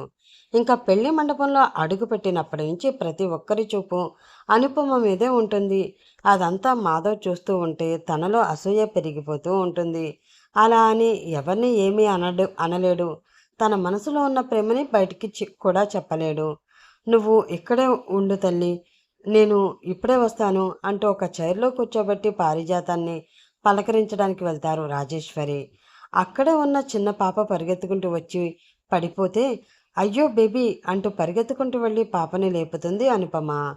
థ్యాంక్ యూ ఆంటీ అని ఆ పాప మళ్ళీ పారిపోతే ఆంటీనా అప్పుడే నేను ఆంటీని అయిపోయానా? ఈ చీర అంతకే కట్టుకోకూడదు అని విసుగ్గా అనిపించి పక్కకు వెళుతుంటే అక్కడే ఉన్న అక్కతాయి అబ్బాయిలు అనుపమ ఎవరో తెలియక చీకట్లో ఆమె చెయ్యి పట్టుకుని లాగేస్తాడు. ఒక్కసారిగా అలా లాగేసరికి అనుపమకి కెవ్వుమని అరుస్తుంది. అప్పటి వరకు ఆమెనే గమనిస్తూ నవ్వుకుంటున్న మాధవ్ ఒక్కసారిగా ఆమె అరుపుకి పరిగెత్తుకుంటూ అక్కడికి వెళ్తాడు. అప్పటికే ఆ కుర్రాడు అనుపమ వాయిస్ విని ఎవరో అనుకుని వెలుగులో చూడడానికి పక్కకి లాక్కొచ్చేసరికి అతన్ని చూసి అనుపమ ఇంకాస్త భయపడుతుంది. ఆ అబ్బాయి కూడా మంచివాడే, కాకపోతే చీకట్లో అనుపమ కాకుండా వేరే తనకి తెలిసిన అమ్మాయి అనుకుని అలా చేస్తాడు. ఈలోపే అక్కడికి వచ్చిన మాధవ్ ఆ అబ్బాయిని గట్టిగా షర్ట్ కాలర్ పట్టుకుని వెనక్కి లాగి అనుపమ దగ్గరికి రాకుండా పట్టుకుంటాడు. సారీ అన్నయ్య, సారీ వదిన, నేనెవ్వరో అనుకున్నాను, క్షమించండి అని భయపడుతూ పరిగెడతాడు. అప్పటికే భయపడిపోయిన అనుపమ మాధవ్ని గట్టిగా హత్తుకుని ఖర్చుకుపోతుంది. మొదటిసారి తనకి ఎంతో ఇష్టమైన అమ్మాయి అంత గట్టిగా హత్తుకునేసరికి మాధవ్లో సంతోషం ఉప్పొంగుతుంది. అతని చేతులు ఆమె నడుము చుట్టూ చేరేసరికి అతని స్పర్శ తగులుతూ ఉంటే ఒళ్ళంతా వెచ్చగా మారిపోతుంది అనుకి. అప్పటి వరకు డానియల్ నార్మల్గా హక్ చేసుకున్నా అదంతా కేవలం ఫ్రెండ్లీ హక్. కానీ ఇప్పుడు ఎందుకో మాధవ్ దృఢమైన శరీరం ఆమె సున్నితమైన శరీరాన్ని తాకుతూ ఉంటే తెలియని పులకింత కలుగుతుంది ఆమెలో. మాధవ్ అని భయంతో ఒక్కసారిగా పిలిచేసరికి స్పృహలోకి వస్తాడు మాధవ్. ఆమెని దూరం జరిపి సారీ అను, ఏదో ట్రాన్స్లో హత్తుకున్నాను, తప్పుగా అనుకోకు, రా వెళ్దాం అంటూ ఆమె చేతిని విడిచి పెట్టకుండా అలాగే తీసుకొచ్చి రాజేశ్వరి గారికి మళ్ళీ అప్పగిస్తాడు. కానీ ఆ క్షణంలో అతని కళ్ళల్లో కనిపించిన భావం అనుపమని కదలనివ్వలేదు. ఎందుకు మాధవ్ కళ్ళల్లో నాపై వేరే ఇంకా ఏదో ఫీలింగ్ కనిపిస్తుంది? తను నన్ను లవ్ చేస్తున్నాడా అని ఒక్కసారిగా ఆశ్చర్యపోతుంది అనుపమ. తాను వచ్చి కేవలం 4 రోజులైంది. తనని అదే మొదటిసారి చూడడం. చూడగానే లవ్లో పడిపోయాడా? కేవలం నా అందాన్ని చూసే పడిపోయాడా అని ఆమెలో ఎన్నో ఆలోచనలు. కాదని మనసు చెప్తుంటే కాదు, కారణం వేరే ఇంకేదో ఉంది అని బ్రెయిన్ సిగ్నల్ పంపిస్తూ ఉంటుంది. మామూలుగానే అబ్బాయిలందరూ అమ్మాయిల అందానికి పడిపోతారు అన్న ఫీలింగ్లో ఉంటుంది అనుపమ. ఇప్పుడు మాధవ్ని చూసి అదే రీజన్ కాదని అనిపిస్తూ ఉంటే వింతగా చూస్తూ ఉంటుంది. పెళ్లి మొత్తంలో అలా మాధవ్నే గమనించడం మాధవ్ కూడా చూస్తాడు. కానీ పెద్దగా పట్టించుకున్నట్లే ఉండి చిన్నగా చిన్నగా తనలో తానే నవ్వుకుంటూ ఉంటాడు. పెళ్లి మొత్తం అంగరంగ వైభవంగా జరుగుతుంది. ఊరిలో ఉండే ప్రతి ఒక్కరూ పలకరిస్తూ చాలా కోలాహలంగా జరుగుతూ ఉంటే తమ వైపు జరిగే పెళ్లి గురించి, ఇక్కడ జరిగే పెళ్లి గురించి కంపేర్ చేసుకుంటూ వింతగా చూస్తూ ఉంటుంది అనుపమ. పెళ్లి అంటే ఇన్ని తతంగాలు ఉంటాయా అంటూ జీలకర్ర బెల్లం పెట్టుకోవడం, 3 ముళ్ళు వేయడం, అగ్ని చుట్టూ తిరగడం, బిందులో ఉంగరం తీయడం, అరుంధతి నక్షత్రం అప్పగింతలు, వాళ్ళ ఏడుపు బాధ అవన్నీ చూసి ఆశ్చర్యపోతూ ఉంటుంది. అన్నిటినీ రాజేశ్వరి గారిని అడుగుతూ ఉంటే ఆవిడ ఒక్కొక్కటిగా ఓపికగా చెప్తూ ఆ పద్ధతుల వెనుక ఉండే రీజన్స్ కూడా చెప్తారు. మెల్లిమెల్లిగా ఇండియన్ కల్చర్ అంటే చిన్న చూపు నుంచి మన సాంప్రదాయాలు చాలా విలువైనవి అన్న అభిప్రాయం అనుపమలో కలుగుతూ ఉంటుంది. తర్వాత రోజు నుంచి రాజేశ్వరి గారికి ఇంకా దగ్గరైపోయి ఆమెతోనే ఉంటూ కిచెన్లో చిన్న చిన్న పనులన్నీ నేర్చుకుంటూ సరదాగా చేస్తూ ఉంటుంది అను. సుభద్ర ముందే చెప్తుంది, ఎన్నిసార్లు కిచెన్లోకి వచ్చి చిన్న చిన్నవి నేర్పిద్దామని ట్రై చేసినా అవన్నీ నాకు చిరాకు వద్దు అంటూ ఎప్పుడూ రాదని చెప్పడం గుర్తొచ్చి ఇప్పుడు ఆవిడే చిన్నగా నవ్వుకుంటారు. ఇంకో పక్క మాధవ్ తనని చూస్తున్నాడా లేదా అని గమనించడానికి తానే మాధవ్ని పదే పదే చూస్తూ ఉంటుంది అనుపమ. అదంతా మిగతా వాళ్ళకి తెలియకపోయినా మాధవ్కి తెలుస్తూనే ఉంటుంది. అతను పొలంలో ఉన్నప్పుడు కావాలని తన తాతగారితో పొలానికి వెళ్ళడం, మాధవ్ని చూడడం చేస్తూ ఇదంతా నేను ఎందుకు చేస్తున్నాను? మాధవ్ అంటే నాకు అట్రాక్షన్ కలుగుతుందా? కానీ నేను అక్కడ డానియల్తో ఆల్రెడీ రిలేషన్షిప్లో ఉన్నాను కదా, మరి ఇదంతా ఎందుకు జరుగుతుంది అని తనలో తానే ప్రశ్నించుకుంటూ ఉండిపోతుంది అనుపమ. అలా ఆమె వచ్చి పూర్తిగా వారం రోజులు గడుస్తాయి. ఈ వారం రోజుల్లో అమ్మమ్మ తాతయ్యలకే కాకుండా మాధవ్కి కూడా చాలా చేరికైపోతుంది అనుపమ. చిన్నపిల్లల ఆమెలో ఉండే అల్లరి వాళ్ళందరినీ మైమరిపిస్తూ ఉంటుంది. అక్కడ ఫారెన్లో సుభద్ర శంకర్రావు గారితో చెప్తున్న అబద్ధం గురించి బాధపడుతూ ఉంటుంది. పెళ్ళైన ఇన్నాళ్లలో తను ఏనాడు తన భర్తకి అబద్ధం చెప్పి ఎరగదు. కానీ ఇప్పుడు కూతురు భవిష్యత్తు కోసం వేరే ఆప్షన్ లేక ఆయనకి అబద్ధం చెప్తుంది. ఒకరోజు డానియల్ అనుకి ఫోన్ చేస్తాడు. ఎన్నిసార్లు చేసినా ఆమె లిఫ్ట్ చేయదు. ఇంట్లోనే మొబైల్ ఫోన్ పెట్టి పొలానికి వెళ్తుంది. సాయంత్రం వచ్చేసి చూసేసరికి చాలా మిస్డ్ కాల్స్ ఉండడంతో కంగారుగా కాల్ బ్యాక్ చేస్తే, నువ్వెక్కడికి వెళ్ళిపోయావు? ఈ మధ్య నాతో మాట్లాడడం మానేశావు. ఫోన్ నైట్ ఫోన్ చేసినా సరే నిద్ర వస్తుంది అంటున్నావు. అంతలో అక్కడ ఏం జరుగుతుంది అంటూ కాస్త సీరియస్గా అడుగుతాడు.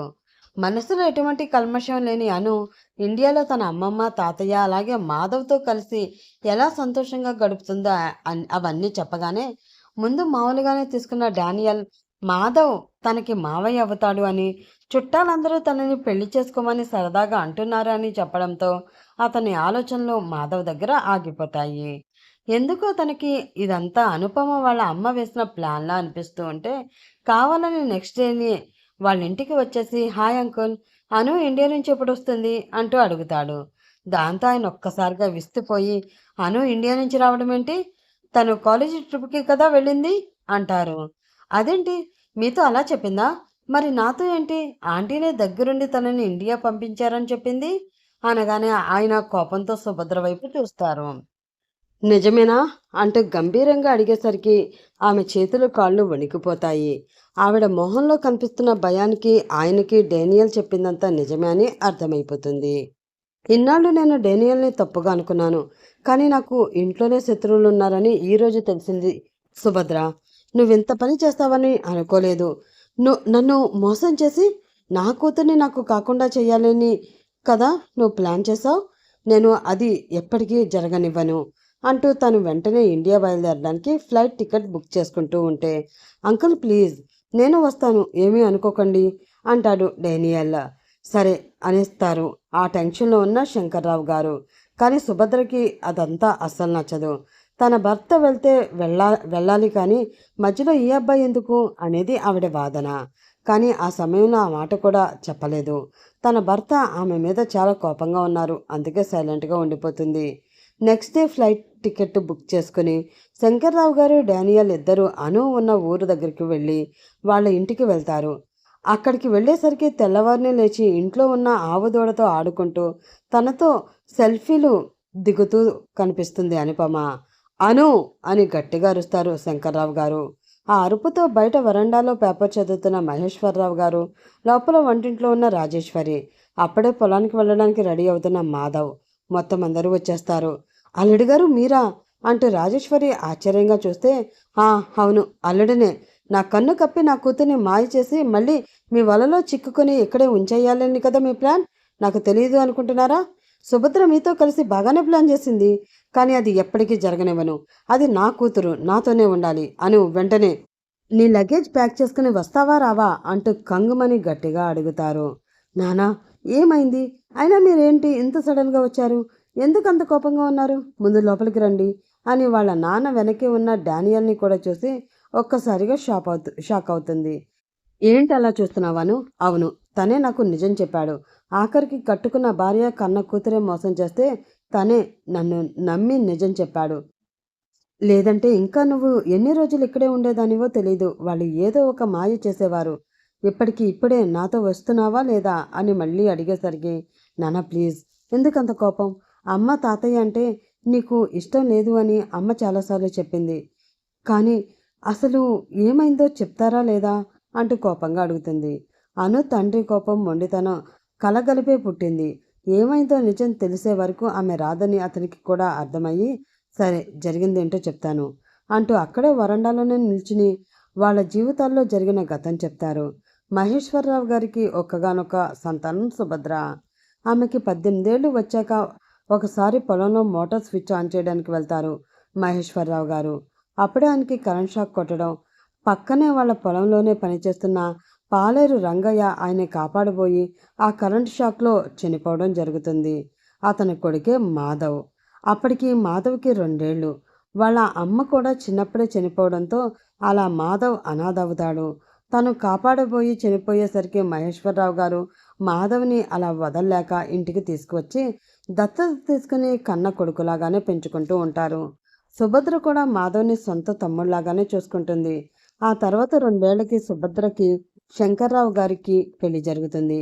కానీ పెళ్లి వాళ్ళకి కూడా మాధవ్ వాళ్ళ సొంత కొడుకు అన్నట్లే చెప్తారు. అందరూ అదే నిజమనుకుంటారు. కానీ వాళ్ళకి పాప పుట్టిన తర్వాత అనుపమ అని పేరు పెట్టి బారసాల చేస్తుంటే ఊరి జనాల్లో ఎవరో మాధవ్ గురించి మాట్లాడుకుంటూ ఉండడం, ఆ మాటలు శంకర్రావు గారి అమ్మగారు వినేస్తారు. వెంటనే అడగడం ఇష్టం లేక పాపకి 3 ఏళ్ళు వచ్చే వరకు సైలెంట్‌గానే ఉంటారు ఆవిడ కూడా. కానీ ఎప్పుడైతే కొడుకు ఫారెన్ వెళ్ళాలని, అక్కడ ఉద్యోగం కోసం ప్రయత్నిస్తున్నాడని తెలుసుకుంటుందో, మెల్లిగా శంకర్రావు గారికి అసలు విషయం చెప్తారు వాళ్ళమ్మ. "ఏంటమ్మా నువ్వనేది? అంటే మాధవ్ మన మన సుభద్ర సొంత తమ్ముడు కాదా? అదే కదరా చెప్పేది. మీ మావగారి పాలేరు కొడుకు వాడు. ఆ దొంగ వెధవకి ఆస్తి మొత్తం పోనిస్తామా? నువ్వేమో ఫారెన్ వెళ్తాను, అక్కడే సెటిల్ అవుతాను అంటున్నావు. మళ్ళీ ఎప్పుడు వస్తావో తెలీదు. ఈలోపు వాడు పెరిగి పెద్దయ్యి ఏకుకు మేకై కూర్చుంటాడు. ఆస్తి మొత్తం వాడిదే అయిపోతుంది. అడిగితే అమ్మాయికి అప్పుడే పెళ్లి చేసి అన్నీ ఇచ్చి పంపించేశాను కదా అంటూ చేతులు దులిపేసుకుంటారు. అప్పుడు ఏం చేస్తావు అంటూ శంకర్రావు వాళ్ళ నాన్న వద్దు అంటున్నా కూడా మహేశ్వరరావు గారు వాళ్ళ ఇంటికి వెళ్ళి గట్టిగా అడిగి గొడవ పెట్టుకుంటుంది. ఆస్తి మొత్తం అమ్మాయికే రావాలి. అలా ఎలా పెంచుకున్న కొడుక్కి ఇస్తారు? అలా వీల్లేదు. అంతా ఇప్పుడే నా కొడుకు పేరు మీద రాయాలి అంటూ కావాలని ఊర్లో ఉన్న మిగతా పెద్దవాళ్ళని కూడా పిలుస్తుంది. అలా ఎలా ఇస్తాము చెల్లెమ్మ? మేం మాధవని అప్పుడే దత్తత తీసుకున్నాం. ఆస్తి కూడా సమాన వాటా వస్తుంది అంటారు మహేశ్వరరావు గారు. దానికావిడ ఇంకా గొడవ పెంచుతూనే ఉంటే ఈలోపు శంకర్రావు గారు వచ్చి ఆస్తి ఏమీ వద్దు మావయ్య. మాకు ఉన్నది చాలు. పర్వాలేదు అంటూ వాళ్ళమ్మనే అరిచి అక్కడి నుంచి పంపించేస్తారు. ఆయన మంచి మనసుకి అందరూ సంతోషిస్తారు. కానీ శంకర్రావు వాళ్ళ అమ్మ మాత్రం కోపంగానే ఉంటారు. అలా ఇంకో సంవత్సరం గడిచేసరికి అనుపమకి 4 ఏళ్ళు వస్తే మాధవ్‌కి 9 ఏళ్ళు వస్తాయి. ఈ సంవత్సర కాలంలో ఆస్తి పోతే పోయింది కానీ, మళ్ళీ నువ్వు ఆ పిల్లాడిని చేరతీసినా వాళ్ళింటికి ఎక్కువగా వెళ్ళినా ఒప్పుకోను అంటూ వాళ్ళ అమ్మ పదే పదే శంకర్రావు గారి బుర్ర తినడం మొదలుపెడుతుంది. ఆస్తి కోసం గొడవల్లో వాళ్ళమ్మ ఎలాగో తగ్గింది కాబట్టి మిగతా అన్నిటికీ సరే అంటూ, అలాగే అమ్మా నేనేమి వాడిని చేరతీయనులే అని మాటిస్తాడు శంకర్రావు గారు. అలా పండక్కి ఒకసారి వెళ్ళినప్పుడు మాధవ్ ఎదురొచ్చినా కూడా బావగారు అని పలకరించిన శంకర్రావు గారు చిన్నగా నవ్వి ఊరుకుంటారు తప్ప దగ్గరికి తీసుకోరు. అది మహేశ్వరరావు గారు, రాజీ, సుభద్ర చూస్తూనే ఉంటారు. కానీ వాళ్ళు కూడా ఇంకేమి అనలేక అల్లుడు కాబట్టి వచ్చినందుకు మర్యాదలు చేస్తూ ఉంటారు. కానీ అను అంటే మాధవ్‌కి అప్పటి నుంచి ప్రాణం. ఎప్పుడో ఒకసారి పండక్కి రావడం తప్ప మిగతా ఎక్కువ పంపించరు. కాబట్టి వచ్చిన కొన్ని రోజులు అలా అనునే అంటి పెట్టుకుని ఉండేవాడు. తన బొమ్మలన్నీ అనూకిచ్చేసి సంతోషపడుతూ ఉండేవాడు. ఆటలన్నీ ఆడిస్తూ అలా మిగతా పిల్లలతో ఒకరోజు సరదాగా ఆడుకునే ఆటల్లో బొమ్మల పెళ్లి చేస్తూ ఉంటే మాధవ్ తెలియనితనంతో తన మేనకోడలు తన పెళ్ళాం అంటూ ఊర్లో వాళ్ళు ఆడుతున్న పరాచకాలని నిజమే అనుకుని పిల్లలు కూడా తాళిబొట్టిని పెళ్ళం తను అని అంటుంటే తెలిసి తెలియక అను మెడలో బొమ్మల పెళ్లిలాగా పసుపు తాడుతో 3 ముళ్ళు వేస్తాడు. దాంతో అది ఊరంతా తెలిసి నవ్వుకుంటూ ఉంటే ఆ వార్త కాస్త శంకర్రావు గారి చెవిలో కూడా పడుతుంది. కానీ అది ఆయన జీర్ణించుకోలేకపోతారు. అంత చిన్నపిల్లల మనసుల్ని పాడు చేస్తూ అప్పుడే పెళ్ళి అంటూ తన కూతుర్ని కూడా వాడికే, అది కూడా ఒక పాలేరు కొడుక్కి ఇచ్చి పెళ్లి చేయడానికి ఆయన మనసు ఒప్పుకోదు. దాంతో గొడవపడి మీరు ఆస్తినంతా కావాలి అంటే వాడికే ఇచ్చుకోండి. అంతేకాని నా కూతుర్ని మాత్రం వాడికిచ్చి పెళ్లి చేయను. ఇప్పుడు జరిగింది బొమ్మల పెళ్లి అంతే. ఇది నిజం పెళ్లి అని నన్ను మభ్యపెట్టాలని మాత్రం చూడకండి అంటూ ఆ తాళిని అక్కడే లాగి పడేసి కూతుర్ని భార్యని తీసుకుని కోపంగా అక్కడి నుంచి వచ్చేస్తారు. ఆ తర్వాత ఒకసారి కూడా వాళ్ళని ఊరికి పంపరు. ఈలోపు ఆయనకి ఫారెన్‌లో జాబ్ రావడంతో అటునుంచి అమెరికా వచ్చేస్తారు. అక్కడే పూర్తిగా సెటిల్ అయిపోతారు. ఇది అను జరిగింది. నిన్ను వాడు చిన్నప్పుడే పెళ్లి పేరుతో 3 ముళ్ళు వేసి నిన్ను బానిసని చేద్దామనుకున్నాడు. అయినా అలాంటి వాడికి నా కూతుర్ని ఇవ్వను. ఇప్పుడు కూడా నిన్నిక్కడికి తీసుకువచ్చింది దానికోసమే. ఈ పాటికి నిన్ను మాయ చేయాలని ప్రయత్నించే ఉంటాడు. నువ్వు అందరి అమ్మాయిలా వాడి వలలో పడవని వాడికి తెలీదనుకుంటా. అయినా అవన్నీ అనవసరం. నువ్వు ఇక్కడ ఉండడానికి నేను అస్సలు ఒప్పుకోను. వాళ్ళు ఎన్ని చెప్పినా నేను నిన్ను వాడికి ఇవ్వను. ఇప్పుడే మనం వెళ్ళిపోదాం. నాతో పాటు రా అను అనగానే ఒక్కసారిగా బొమ్మలా బిగుసుకుపోతుంది అనుపమ. అన్ని రోజులు వచ్చినప్పటి నుంచి మాధవ్ కళ్ళలో కనిపిస్తున్న ప్రేమ, అనురాగం ఆమెకి అర్థం కాలేదు. కానీ ఎక్కడో ఏదో మూల ఆమె మనసు చెప్తూనే ఉంది. ఈరోజు వాళ్ళ నాన్న చెప్తే తెలిసింది వాళ్ళిద్దరికీ ముందే పెళ్లి జరిగిపోయింది. ఏ ఏజ్‌లో జరిగిన పెళ్లి పెళ్ళే కాబట్టి తను మాధవ్ భార్య. ఇంతకుముందు ఫారెన్లో ఉన్న అను అయితే వాళ్ళ నాన్నలాగే ఆలోచిస్తూ ఆ పెళ్ళి అసలు పెళ్ళే కాదు అనేది. కానీ వచ్చిన ఈ వారంలో పెళ్ళి, తాళి, దానికున్న విలువ, బంధం అన్ని విలువలు తెలుసుకుంటుంది. అందుకే ఇప్పుడు మాటలే రాని మూగదానిలా కళ్ళ నిండా నీళ్లతో వాళ్ళ అమ్మమ్మ, తాతయ్య, మాధవ్ వాళ్ళని చూస్తూ ఉండిపోతుంది. కానీ ఈ విషయం తన అమ్మమ్మని కానీ, తాతయ్యని కానీ, చివరికి మాధవ్ని కూడా తనతో చెప్పనే లేదు. కనీసం ఆమె దగ్గర ఒక్కసారి కూడా ఆ టాపిక్ తీసుకురాలేదు. ఈ గొడవ గురించి కూడా చెప్పలేదు. అంటే వాళ్ళ ఉద్దేశం అది కాదని ఆమెకి అర్థమవుతుంది. కన్నీళ్లతో వాళ్ళ వైపే చూస్తుంది. రాజేశ్వరి గారు కొంగుని నోటి దగ్గర అడ్డుపెట్టుకుని ఏడుపు దిగమింగుకుంటూ ఉంటే మహేశ్వరరావు గారు గట్టిగా కళ్ళు మూసుకుని మౌనంగా ఉండిపోతారు. మాధవ్ మాత్రం కంటి నిండా నీళ్లతో అనుపమని చూస్తూ ఉంటాడు. అను, ఏంటి అలా చూస్తున్నావు? వస్తున్నావా లేదా అంటూ మళ్ళీ శంకర్రావు గారు పిలుస్తారు. నానా, నేను ఒక్కసారి వాళ్ళతో మాట్లాడాలి. మీరు కాసేపు ఇక్కడ వెయిట్ చేయండి అంటూ కనీసం ఆయన పర్మిషన్ కూడా అడగకుండా వాళ్ళ అమ్మమ్మ, తాతయ్య అలాగే మాధవ్ని చూస్తూ ఇంట్లోకి నడుస్తుంది అనుపమ. వాళ్ళు కూడా ఆమె వెనకే బాధగా వెళుతుంటే, అంకుల్ ఏంటి మీరు? ఎందుకు అనుని వాళ్ళతో మళ్ళీ పంపిస్తున్నారు? నా మాట విని తనని ఇప్పుడే ఇలాగే తీసుకువచ్చేయండి. లగేజ్ ఏమీ అవసరం లేదు. నేను వెళ్ళి కావాలి అంటే తన పాస్పోర్ట్ వీసా తీసుకువస్తాను అంటూ గట్టిగా అరుస్తూ ఉంటాడు డానియల్. కూతురు మనస్తత్వం చాలా వరకు తెలుసు శంకర్రావు గారికి. ఇప్పుడు ఆయన నిజం చెప్పిన తర్వాత వాళ్ళందరి వైపు కూతురు చూసిన చూపులో వాళ్ళంతా తనకి ఇప్పటివరకు ఏ నిజం చెప్పలేదు అని, అలాగే దానికోసమే అడగడానికి వెళ్ళిందని అతనికి అర్థమవుతుంది. అందుకే సైలెంట్గా ఉంటారు. కానీ పక్క నుంచి డానియల్ అలా అరుస్తూ ఉంటే చిరాకు వచ్చి, ఎందుకు డానియల్ అలా అరుస్తున్నావు? నా కూతురు మీద నాకు నమ్మకం ఉంది. నువ్వు వెళ్ళి కారులో మా కోసం వెయిట్ చేయి అంటారు సీరియస్గా. అప్పుడు మాట్లాడితే ఇంకేమంటారో అని సైలెంట్గా వెళ్ళి కారులో వెయిట్ చేస్తూ చిరాగ్గా ఇంటి వైపే చూస్తూ ఉంటాడు డానియల్. ఇక్కడ ఇంట్లో అను కళ్ళ నిండా నీళ్లతో వచ్చిన వాళ్ళనే చూస్తుంది. తాతయ్య, నాన్న చెప్పింది నిజమేనా? ఆమె గొంతు బాధతో వణకడం వాళ్ళ ముగ్గురికి తెలుస్తూనే ఉంటుంది. మిమ్మల్నే తాతయ్య, చెప్పండి. అమ్మమ్మ భార్యాభర్తల బంధం గురించి, దాని గొప్పతనం గురించి, తాళి విలువ గురించి చెప్పినా నువ్వు చిన్నప్పుడే నా మెడలో ఆ తాళి పడింది అని, అది మాధవనే కట్టాడని మాత్రం ఎందుకు చెప్పలేదు అంటే నిలదీస్తుంది. ఎలా చెప్తాను తల్లి? చిన్నప్పుడే మీ నాన్న తాళిని తెంచి మా మొహాన్న కొట్టి వెళ్ళిపోయాడు. ఇప్పుడు మళ్ళీ నీకు ఆ విషయం చెప్పి నీకు పెళ్ళి అయింది అంటూ ఇక్కడే ఉంచడానికి ప్రయత్నించాలా? అసలు నీకు ఇక్కడికి రావడమే ఇష్టం లేదు. మీ అమ్మ బలవంతం మీదే కదమ్మా వచ్చినా నిన్ను 4 రోజులు మా కళ్ళారా చూసుకోవడమే మా అదృష్టంగా భావించాము. అందుకే నీతో ఇవన్నీ చెప్పాలని మేము అనుకోలేదు అంటారు రాజీ. అంతా మీ ఇష్టమేనా అమ్మమ్మ? నా జీవితంలో ఏం జరిగిందో నాకు తెలియకపోతే ఎలా? అమ్మా నాన్న ఎలాగో చెప్పలేదు. కనీసం మీరు కూడా చెప్పరా? ఇంతేనా మీరు నాకు ఇచ్చే వాల్యూ అంటుంటే బాధగా చూస్తారు. చూడమ్మా అను, నువ్వు ఇప్పుడు పెద్దదానివి అయ్యావు. చిన్నపిల్లవి కాదు. అప్పుడంటే తెలిసి తెలియని వయసులో మాధవ్ నీ మెడలో 3 ముళ్ళు వేశాడు.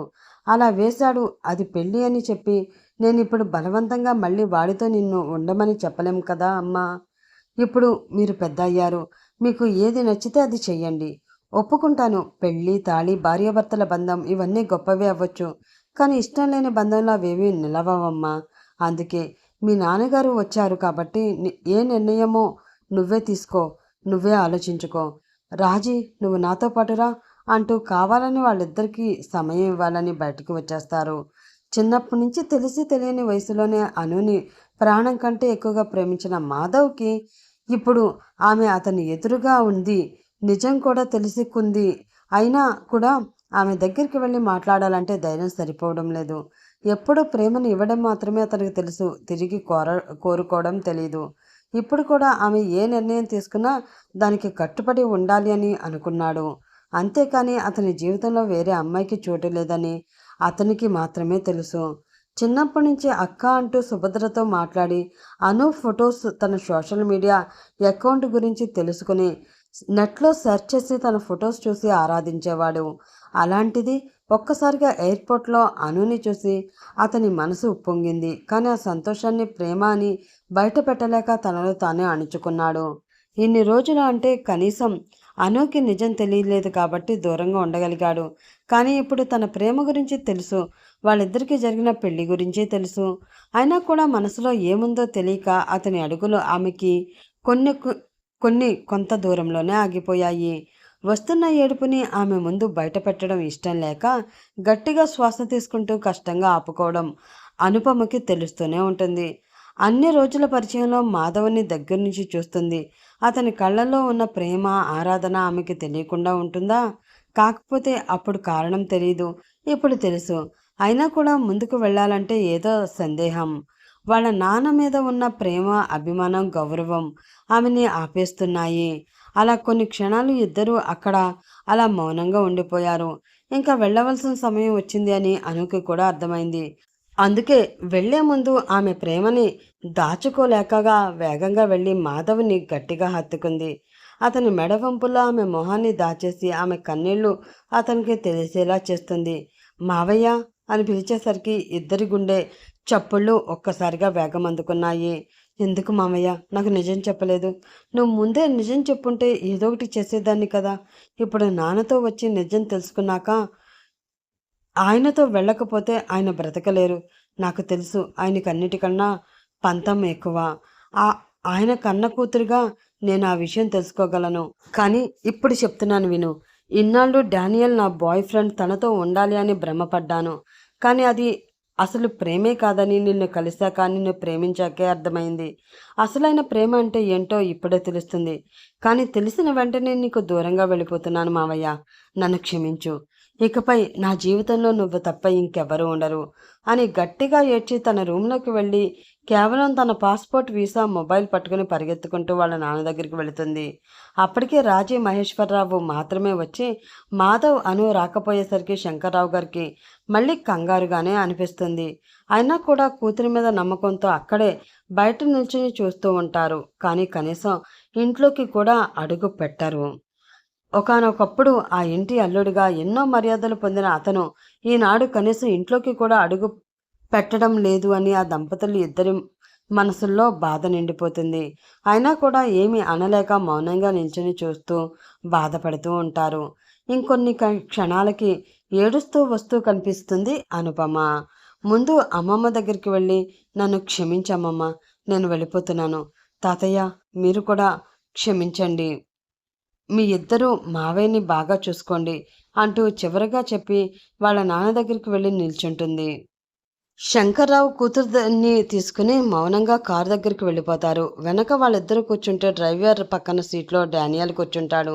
అక్కడ జరుగుతుందంతా ఓ పట్టాన గమనిస్తూనే ఉంటాడు. మనసులో అతనికి కోపం పెరిగిపోతూ ఉంటుంది.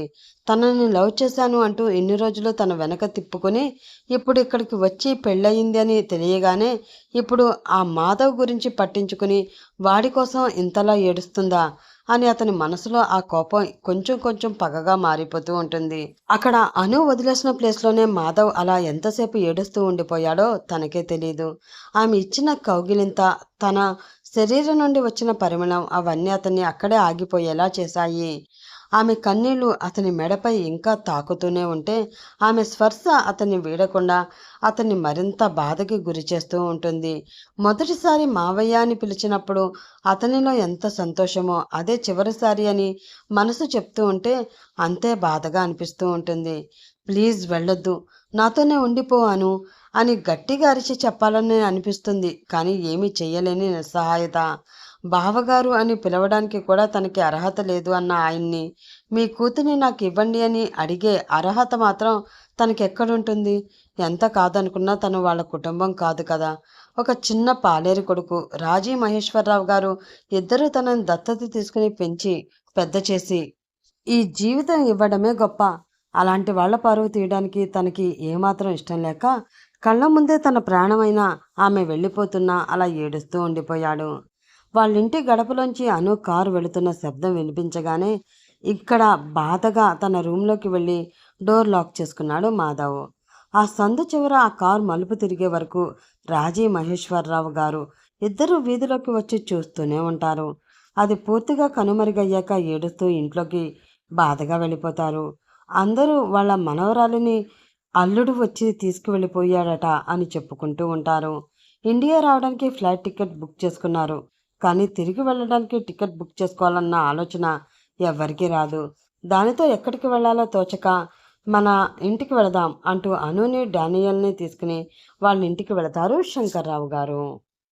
కొడుకుని అన్ని సంవత్సరాల తర్వాత చూసి వాళ్ళ అమ్మా నాన్న సంతోషపడితే మొదటిసారి మనవరాలు వచ్చినందుకు కూడా సంతోషపడతారు.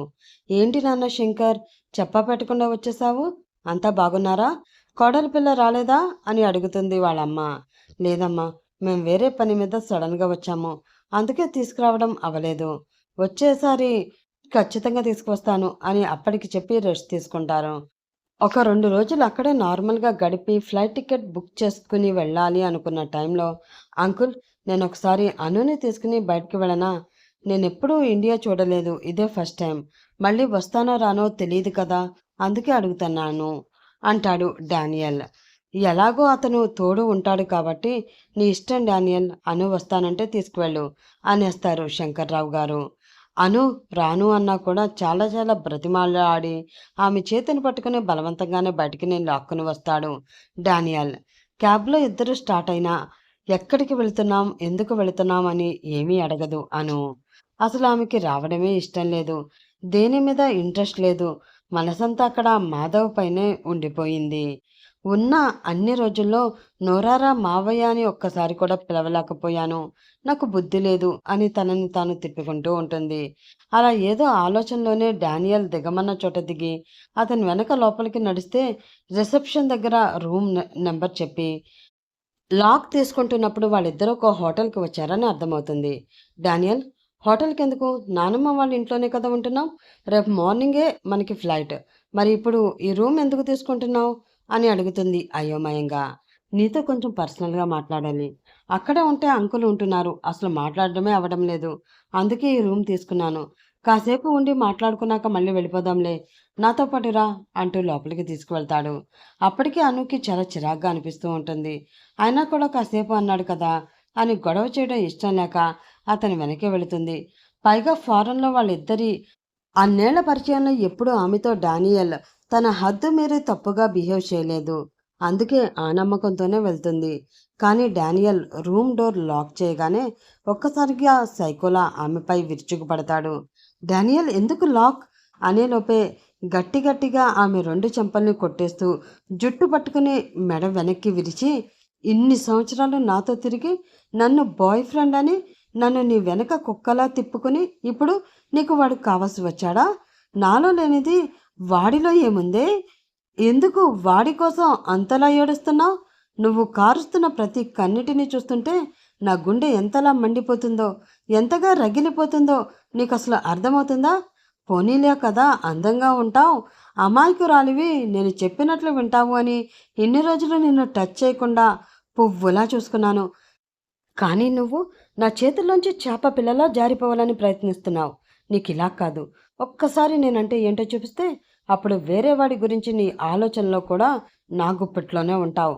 ఉండేలా చేస్తాను అంటూ ఆమెని బెడ్ పైకి తోసి పైశాచికంగా ఆమెని అనుభవించాలని ప్రయత్నిస్తాడు. ఇన్ని సంవత్సరాలలో తను తీసుకునే ప్రతి డెసిషన్ వాళ్ళ నాన్న యాక్సెప్ట్ చేస్తుంటే తను అన్నిట్లో కరెక్ట్ అనుకుంది అనుపమ. అందుకే డానియల్ని కూడా తన సెలక్షన్లో బెస్ట్ అనుకుని అతనితో ప్రేమిస్తున్నాను అనుకుని ఆఖరికి లివింగ్లో ఉండడానికి కూడా సిద్ధపడింది. కానీ ఇప్పుడే వాడి అసలే రంగు బయటపడి తను తీసుకున్న అన్ని నిర్ణయాలు కరెక్ట్ కాదని అర్థమవుతుంది అనుపమకి. Please Daniel, leave me. అర్థం చేసుకో, నా మనసులో నువ్వు లేవు. ఇన్నాళ్ళు ఉన్నావు అనుకున్నాను, అది నా తప్పే. But I'm sorry. దానికి నువ్వు నాకు ఇలాంటి పనిష్మెంట్ ఇవ్వద్దు. ప్లీజ్ లీవ్ మీ అని గట్టిగా అరుస్తూనే ఉంటుంది. కానీ ఎంత బతిమలాడినా అతను అస్సలు వినడు. అతనికి మనసులో కేవలం మాధవ్ గురించి వెక్కి వెక్కి ఏడుస్తున్న అనుపమ మొహమే మళ్ళీ మళ్ళీ గుర్తు వస్తూ ఉంటుంది. సరిగ్గా అప్పుడే బళ్ళుమంటూ తలుపు విరిగిపోయి కింద పడిన శబ్దం వస్తుంది. భయంతో ఇద్దరు అటువైపు చూడగానే ఎర్రని కళ్ళతో 6 అడుగుల ఎత్తులో కాల యముడులా కనిపిస్తూ పెద్ద పెద్ద అడుగులు వేసుకుంటూ లోపలికి వస్తూ కనిపిస్తాడు మాధవ్. అతన్ని చూడగానే మావయ్య అంటూ ఏడుస్తూ పిలుస్తుంది అనుపమ. కానీ అప్పటికి కూడా ఇంకా ఆమెపైనే ఉంటాడు డానియల్. అతన్ని అలా చూసి ఆమె కన్నీళ్లు చూసి కోపంతో ఊగిపోతూ డానియల్ దగ్గరికి వెళ్ళి షర్ట్ పట్టుకుని వెనక్కి లాగి కిందకి విసిరేస్తాడు. చేతితో పిడిగుద్దులు గుద్దుతూ వాడి మొహాన్ని మొత్తాన్ని పచ్చడి చేసి ముక్కు విరిగిపోయి మూతిపళ్ళు మొత్తం రాలిపోయే వరకు కొడుతూనే ఉంటాడు. అతని కన్ను కూడా దెబ్బతినేసరికి స్పృహలోకి వస్తుంది అనుపమ. వెంటనే పరిగెత్తుకుంటూ వెళ్ళి మాధవ్‌ని వెనక నుంచి ఆపుతూ, "వద్దు మావయ్య, ఇంకా కొట్టకు. కొడితే చచ్చిపోయేలా ఉన్నాడు. వాడికి అక్కడ పర్మనెంట్ వీసా అవి ఉన్నాయి. మన కంట్రీ కూడా కాదు.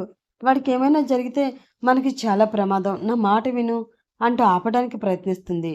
కానీ ఎంతసేపటికి మాధవ్ కోపం తగ్గదు. దానితో మాధవ్ కోపాన్ని ఎలా ఆపాలో తెలియక వెనక నుంచి గట్టిగా మాధవ్‌ని హత్తుకుని వెనక్కి లాగుతుంది. ఆమె స్పర్శతో కొద్దిగా శాంతిస్తాడు మాధవ్. వెనక్కి తగ్గగానే అప్పటికే వచ్చిన హోటల్ మేనేజ్మెంట్ వాళ్ళు డానియల్‌ని చూసి పోలీసులకి ఇన్ఫార్మ్ చేసి అంబులెన్స్‌లో హాస్పిటల్‌కి పంపిస్తారు. అక్కడ జరిగిందేంటో వాళ్ళకి కూడా అర్థమవుతుంది. అందుకే కనీసం కొట్టినందుకు మాధవ్‌ని ఏమీ అనరు. వాళ్ళంతా వెళ్ళగానే అతని గుండెల్లో గువ్వపెట్టలా ఒదిగిపోతుంది అనుపమ. చూసుకోవాలి కదా! ఏమీ ఆలోచించకుండా ఎక్కడికి తీసుకువెళ్తున్నాడో చూసుకోకుండా వాడితో వచ్చేస్తావా బుజ్జమ్మ? అంటాడు బాధగా మాధవ్. ఆ పిలుపుతో ఒక్కసారిగా చిన్నప్పటి జ్ఞాపకాలు ఆమె మదిలో మెదులుతాయి. తనని చిన్నప్పుడు బుజ్జమ్మ అని మాధవ్ మాత్రమే పిలిచేవాడు. ఆ జ్ఞాపకాలు ఏవీ తనకి లేవు అనుకుంది. కానీ ఇప్పుడు ఆ ఒక్క పిలుపుతో ఏవేవో జ్ఞాపకాలు ఆమె కళ్ళ ముందు కనిపించగానే ఇంకా గట్టిగా ఏడుస్తూ అతని హత్తుకుపోయింది ఆమె. నన్నిక్కడి నుంచి తీసుకువెళ్ళిపో మావయ్య. నాన్నకి కూడా నువ్వే ఏదో ఒకటి చెప్పి ఒప్పించు. నేను నీకు ఇంకా దూరంగా ఉండలేను. ప్లీజ్ అర్థం చేసుకో. నాకు నువ్వు మాత్రమే కావాలి. ఇంకెవరూ వద్దు అని గట్టిగా ఏడుస్తుంటే ఆమెని వదిలిపెట్టడానికి అతని గుండె రాయి చేసుకోవాల్సి వస్తుంది. తప్పక ఆమె చేతులు పట్టుకుని మెల్లిగా వెనక్కి జరిపి మళ్ళీ కారులో కూర్చోబెట్టి తిన్నగా శంకర్రావు గారు ఉన్న వాళ్ళింటికి తీసుకువెళ్తారు. అది అనూకు కూడా తెలుస్తూనే ఉంటుంది. కానీ ఏమీ మాట్లాడలేక అలాగే మౌనంగా ఉండిపోతుంది. ఇంటికి వెళ్ళి డోర్ కొడితే అనుపమ వాళ్ళ నాన్నమ్మ వచ్చి తలుపు తీస్తుంది. అక్కడ ఎదురుగా వాళ్ళిద్దరినీ చూసి, "ఏంటే నీ అవతారం ఇలా ఉంది? ఆ అబ్బాయి ఎవరు?" అని అడుగుతుంది. ఆమె మాధవ్‌ని పోల్చుకోలేదు.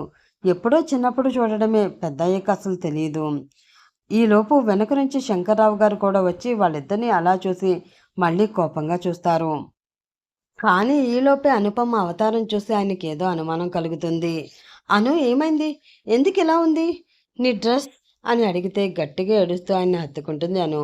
"బావగారు, ఆ డానియల్ అసలు మంచివాడు కాదు. వాడు మన అనుని బలవంతం చేయబోయాడు. నేనే కాపాడి తీసుకువచ్చాను. అంతేకాని ఇంకేమీ కాదు. తప్పుగా అనుకోకండి. వస్తాను" అంటూ మరో మాటకి తావు లేకుండా హడావిడిగా అక్కడి నుంచి వెళ్ళిపోతాడు మాధవ్. వెళ్ళిపోతున్న అతన్ని మళ్ళీ కన్నీళ్లతో చూసి మాధవ్ అక్కడి నుంచి వెళ్ళగానే మళ్ళీ తన రూంలోకి వెళ్ళి గట్టిగా ఏడుస్తూ ఉంటుంది అనుపమ. డానియల్ గురించి నిజం తెలుసుకున్న శంకర్రావు గారు ఒక్కసారిగా షాక్ అయ్యి మళ్ళీ అనుపమని చూస్తూ బాధపడతారు. "ఏంట్రా వాడు బావగారు అని పిలుస్తున్నాడు? అంటే వాడు ఆ మాధవ్ గాడేనా? ఆ పాలేరు గాడి కొడుకేనా వాడు? ఎందుకు వచ్చాడు? దీనితో ఎందుకు ఉన్నాడు? ఏమవుతుందిరా ఇక్కడ?" అంటూ పిచ్చి పట్టిన దానిలా అరుస్తుంది వాళ్ళమ్మ. "అమ్మ, ఎందుకలా అరుస్తున్నావు? ఇప్పటికే అను ఏడుస్తుంది. కాస్త మెల్లిగా మాట్లాడు" అంటూ చిరాకు పడుతూ ఉంటే, "ఏంట్రా నా మీద చిరాకు పడుతున్నావు? ముందు ఏం జరిగిందో చెప్తావా లేదా? కొంపతీసి మళ్ళీ అప్పుడు ఏదో బొమ్మల పెళ్లి జరిగింది కదా అని వాడికే ఇచ్చి పెళ్లి చేయాలి అని అనుకుంటున్నారా? అలాంటిదేమైనా ఉంటే నేను చచ్చినా జరగనివ్వను. ఆస్తి మొత్తం వాడే తీసుకున్నాడు. ఇక అది చాలదా వాడికి మళ్ళీ నా మనవరాలు ఇవ్వాలా? మీ మామగారికి ఎటూ మతిపోయింది. నువ్వు కూడా అలాగే తయారవుతున్నావా?" అంటూ ఆపకుండా తిడుతూనే ఉంటే, "అమ్మ ఇంక ఆపుతావా?" అంటూ గట్టిగా అరుస్తారు ఆయన. దానితో ఒక్కసారి ఆవిడ కూడా ఆశ్చర్యపోయి చూస్తూ ఉంటే, "అసలు ఇదంతా నీ వల్లే జరిగింది. పాలేరు కొడుకు అంటున్నావు కానీ మాధవ్ చాలా మంచివాడు. ఆ విషయం నీకు ఎందుకు బుర్రలోకి ఎక్కట్లేదు? అసలు నీ వల్లే. నువ్వు నా చెవిలో జోరీగలాగా మాధవ్ గురించి 10 సార్లు చులకనగా మాట్లాడుతూ ఉండబట్టే నేను కూడా వాడి మీద అప్పుడు తెలిసి తెలియని వయసులోనే కోపం పెంచుకున్నాను. అంతేకాని వాడు అంత పెద్ద తప్పు ఏం చేయనేలేదు. ఆ దేవుడు కూడా వాళ్ళకే రాసిపెట్టినట్లు ఉన్నాడు. అందుకే చిన్నప్పుడు కూడా బొమ్మల పెళ్లిలో వాళ్ళ పెళ్లి జరిగింది. ఇప్పుడు కూడా తిరిగి తిరిగి మళ్ళీ వాళ్ళిద్దరికీ జత కుదిరింది. అనవసరంగా మనమే లేనిపోని అపోహలతో ఆలోచనలతో వాళ్ళని విడదీస్తున్నాం అనిపిస్తుంది" అంటారు ఆయన. "అబ్బో, ఇన్నాళ్ళకి నీ కళ్ళు తెరుచుకున్నాయా? ఇప్పటి వరకు పాలేరు కొడుకు అని మనసులో అనుకున్న నువ్వే ఇప్పుడు మాధవ్ అని పేరు పెట్టి పిలుస్తున్నావుగా. బాగుందిరా, అంతా బాగుంది. నీకు నచ్చినట్లు చేసుకో, మధ్యలో నాకెందుకు" అంటూ కోపంగా ఆవిడ లోపలికి వెళ్ళిపోతారు. ఈలోపు వెనక నుంచి వాళ్ళ నాన్న వచ్చి, "మీ అమ్మ మాటలు పట్టించుకోకు నాన్న. అమ్మాయి ఎవరిని ఇష్టపడితే వాళ్ళనే ఇచ్చి పెళ్లి చేయి. జీవితాంతం కలిసి ఉండవలసింది వాళ్ళు, మనం కాదు. మాధవ్ నిజంగానే చాలా మంచివాడు. మీ మామగారి పెంపకం ఎలా ఉంటుందో సుభద్రతో ఇన్నాళ్ళు కాపురం చేస్తున్నావు కదా, నీకు తెలీదా? ఇంత జరిగినా ఇప్పుడు కూడా ఒక్క మాట కూడా అనకుండా కేవలం మన అమ్మాయిని మనకి అప్పగించి వెళ్ళిపోయాడు మాధవ్.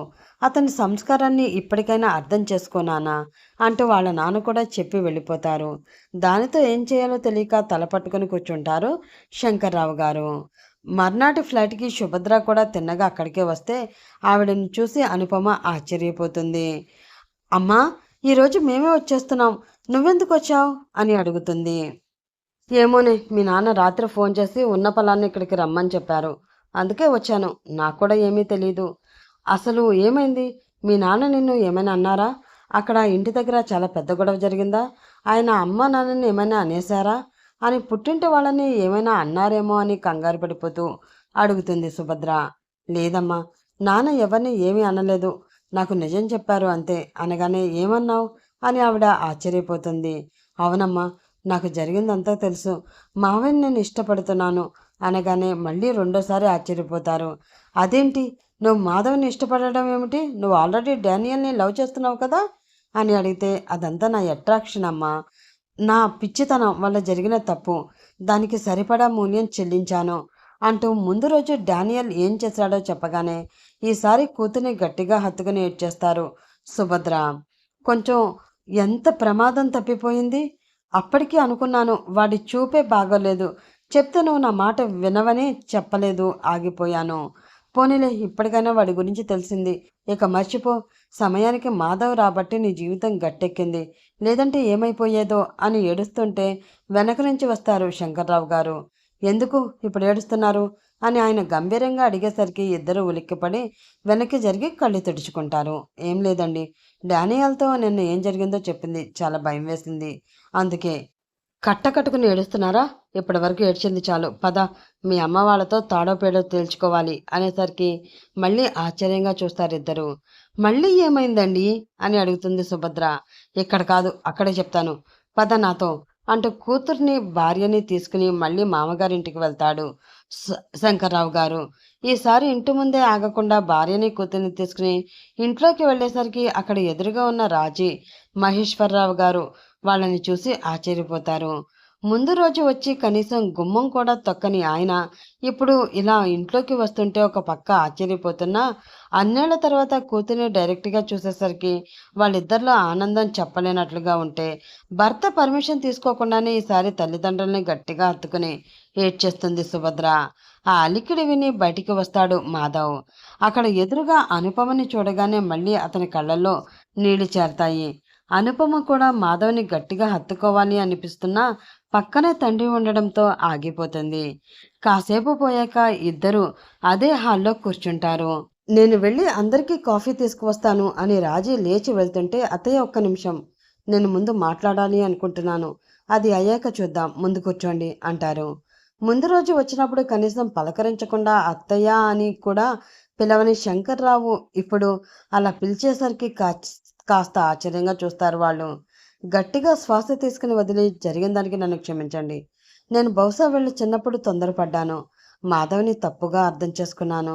మా అమ్మ మాటి మాటికి పాలేరు కొడుకు అంటుంటే ఆస్తిని ఎలాగా తనకి ఇచ్చాను కాబట్టి అదే నేను చేసిన గొప్ప పని అనిపించి ఎందుకో మనసుకి తీసుకోలేక మాధవ్కి దూరం పెట్టేశాను. కానీ అది ఎంత పెద్ద తప్పో నాకు ఇప్పుడు అర్థమవుతుంది.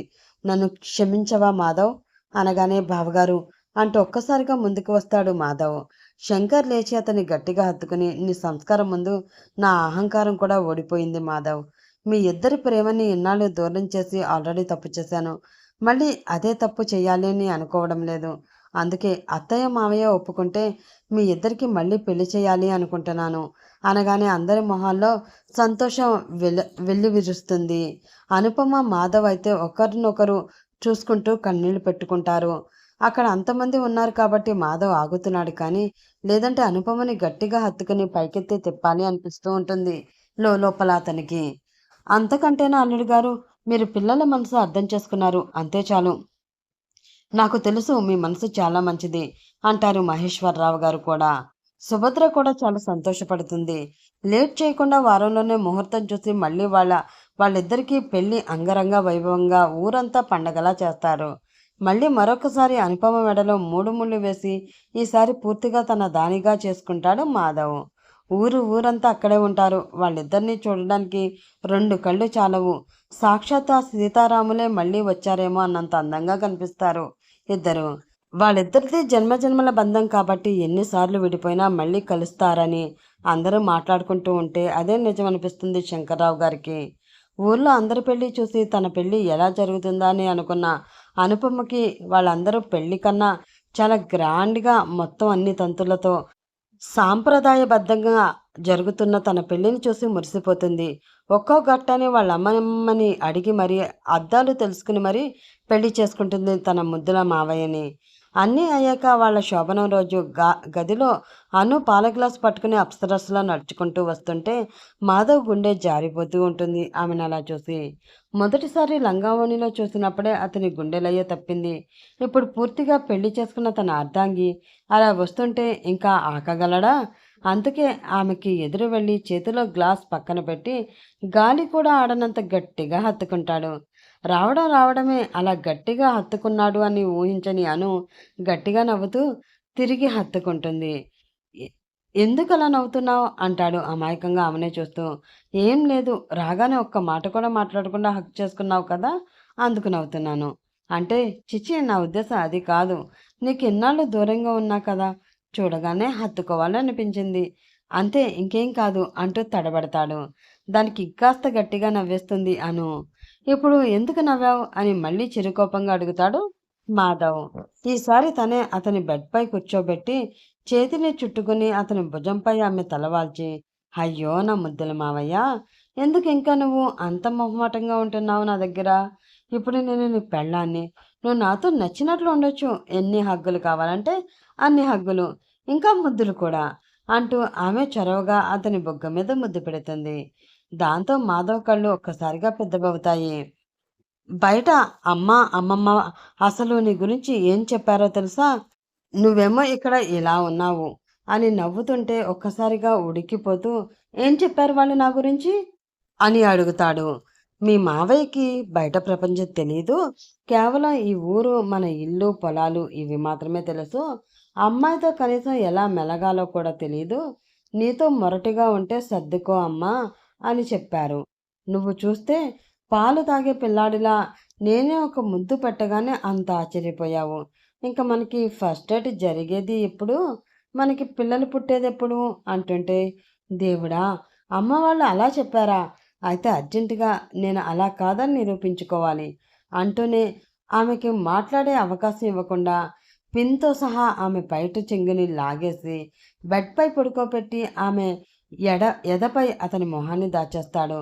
మొదటిసారి ఆమె సున్నితమైన పరువాల మధ్య అతని మొహం చేరేసరికి ఒళ్ళంతా జల్లుమంటుంది అనుపమకి.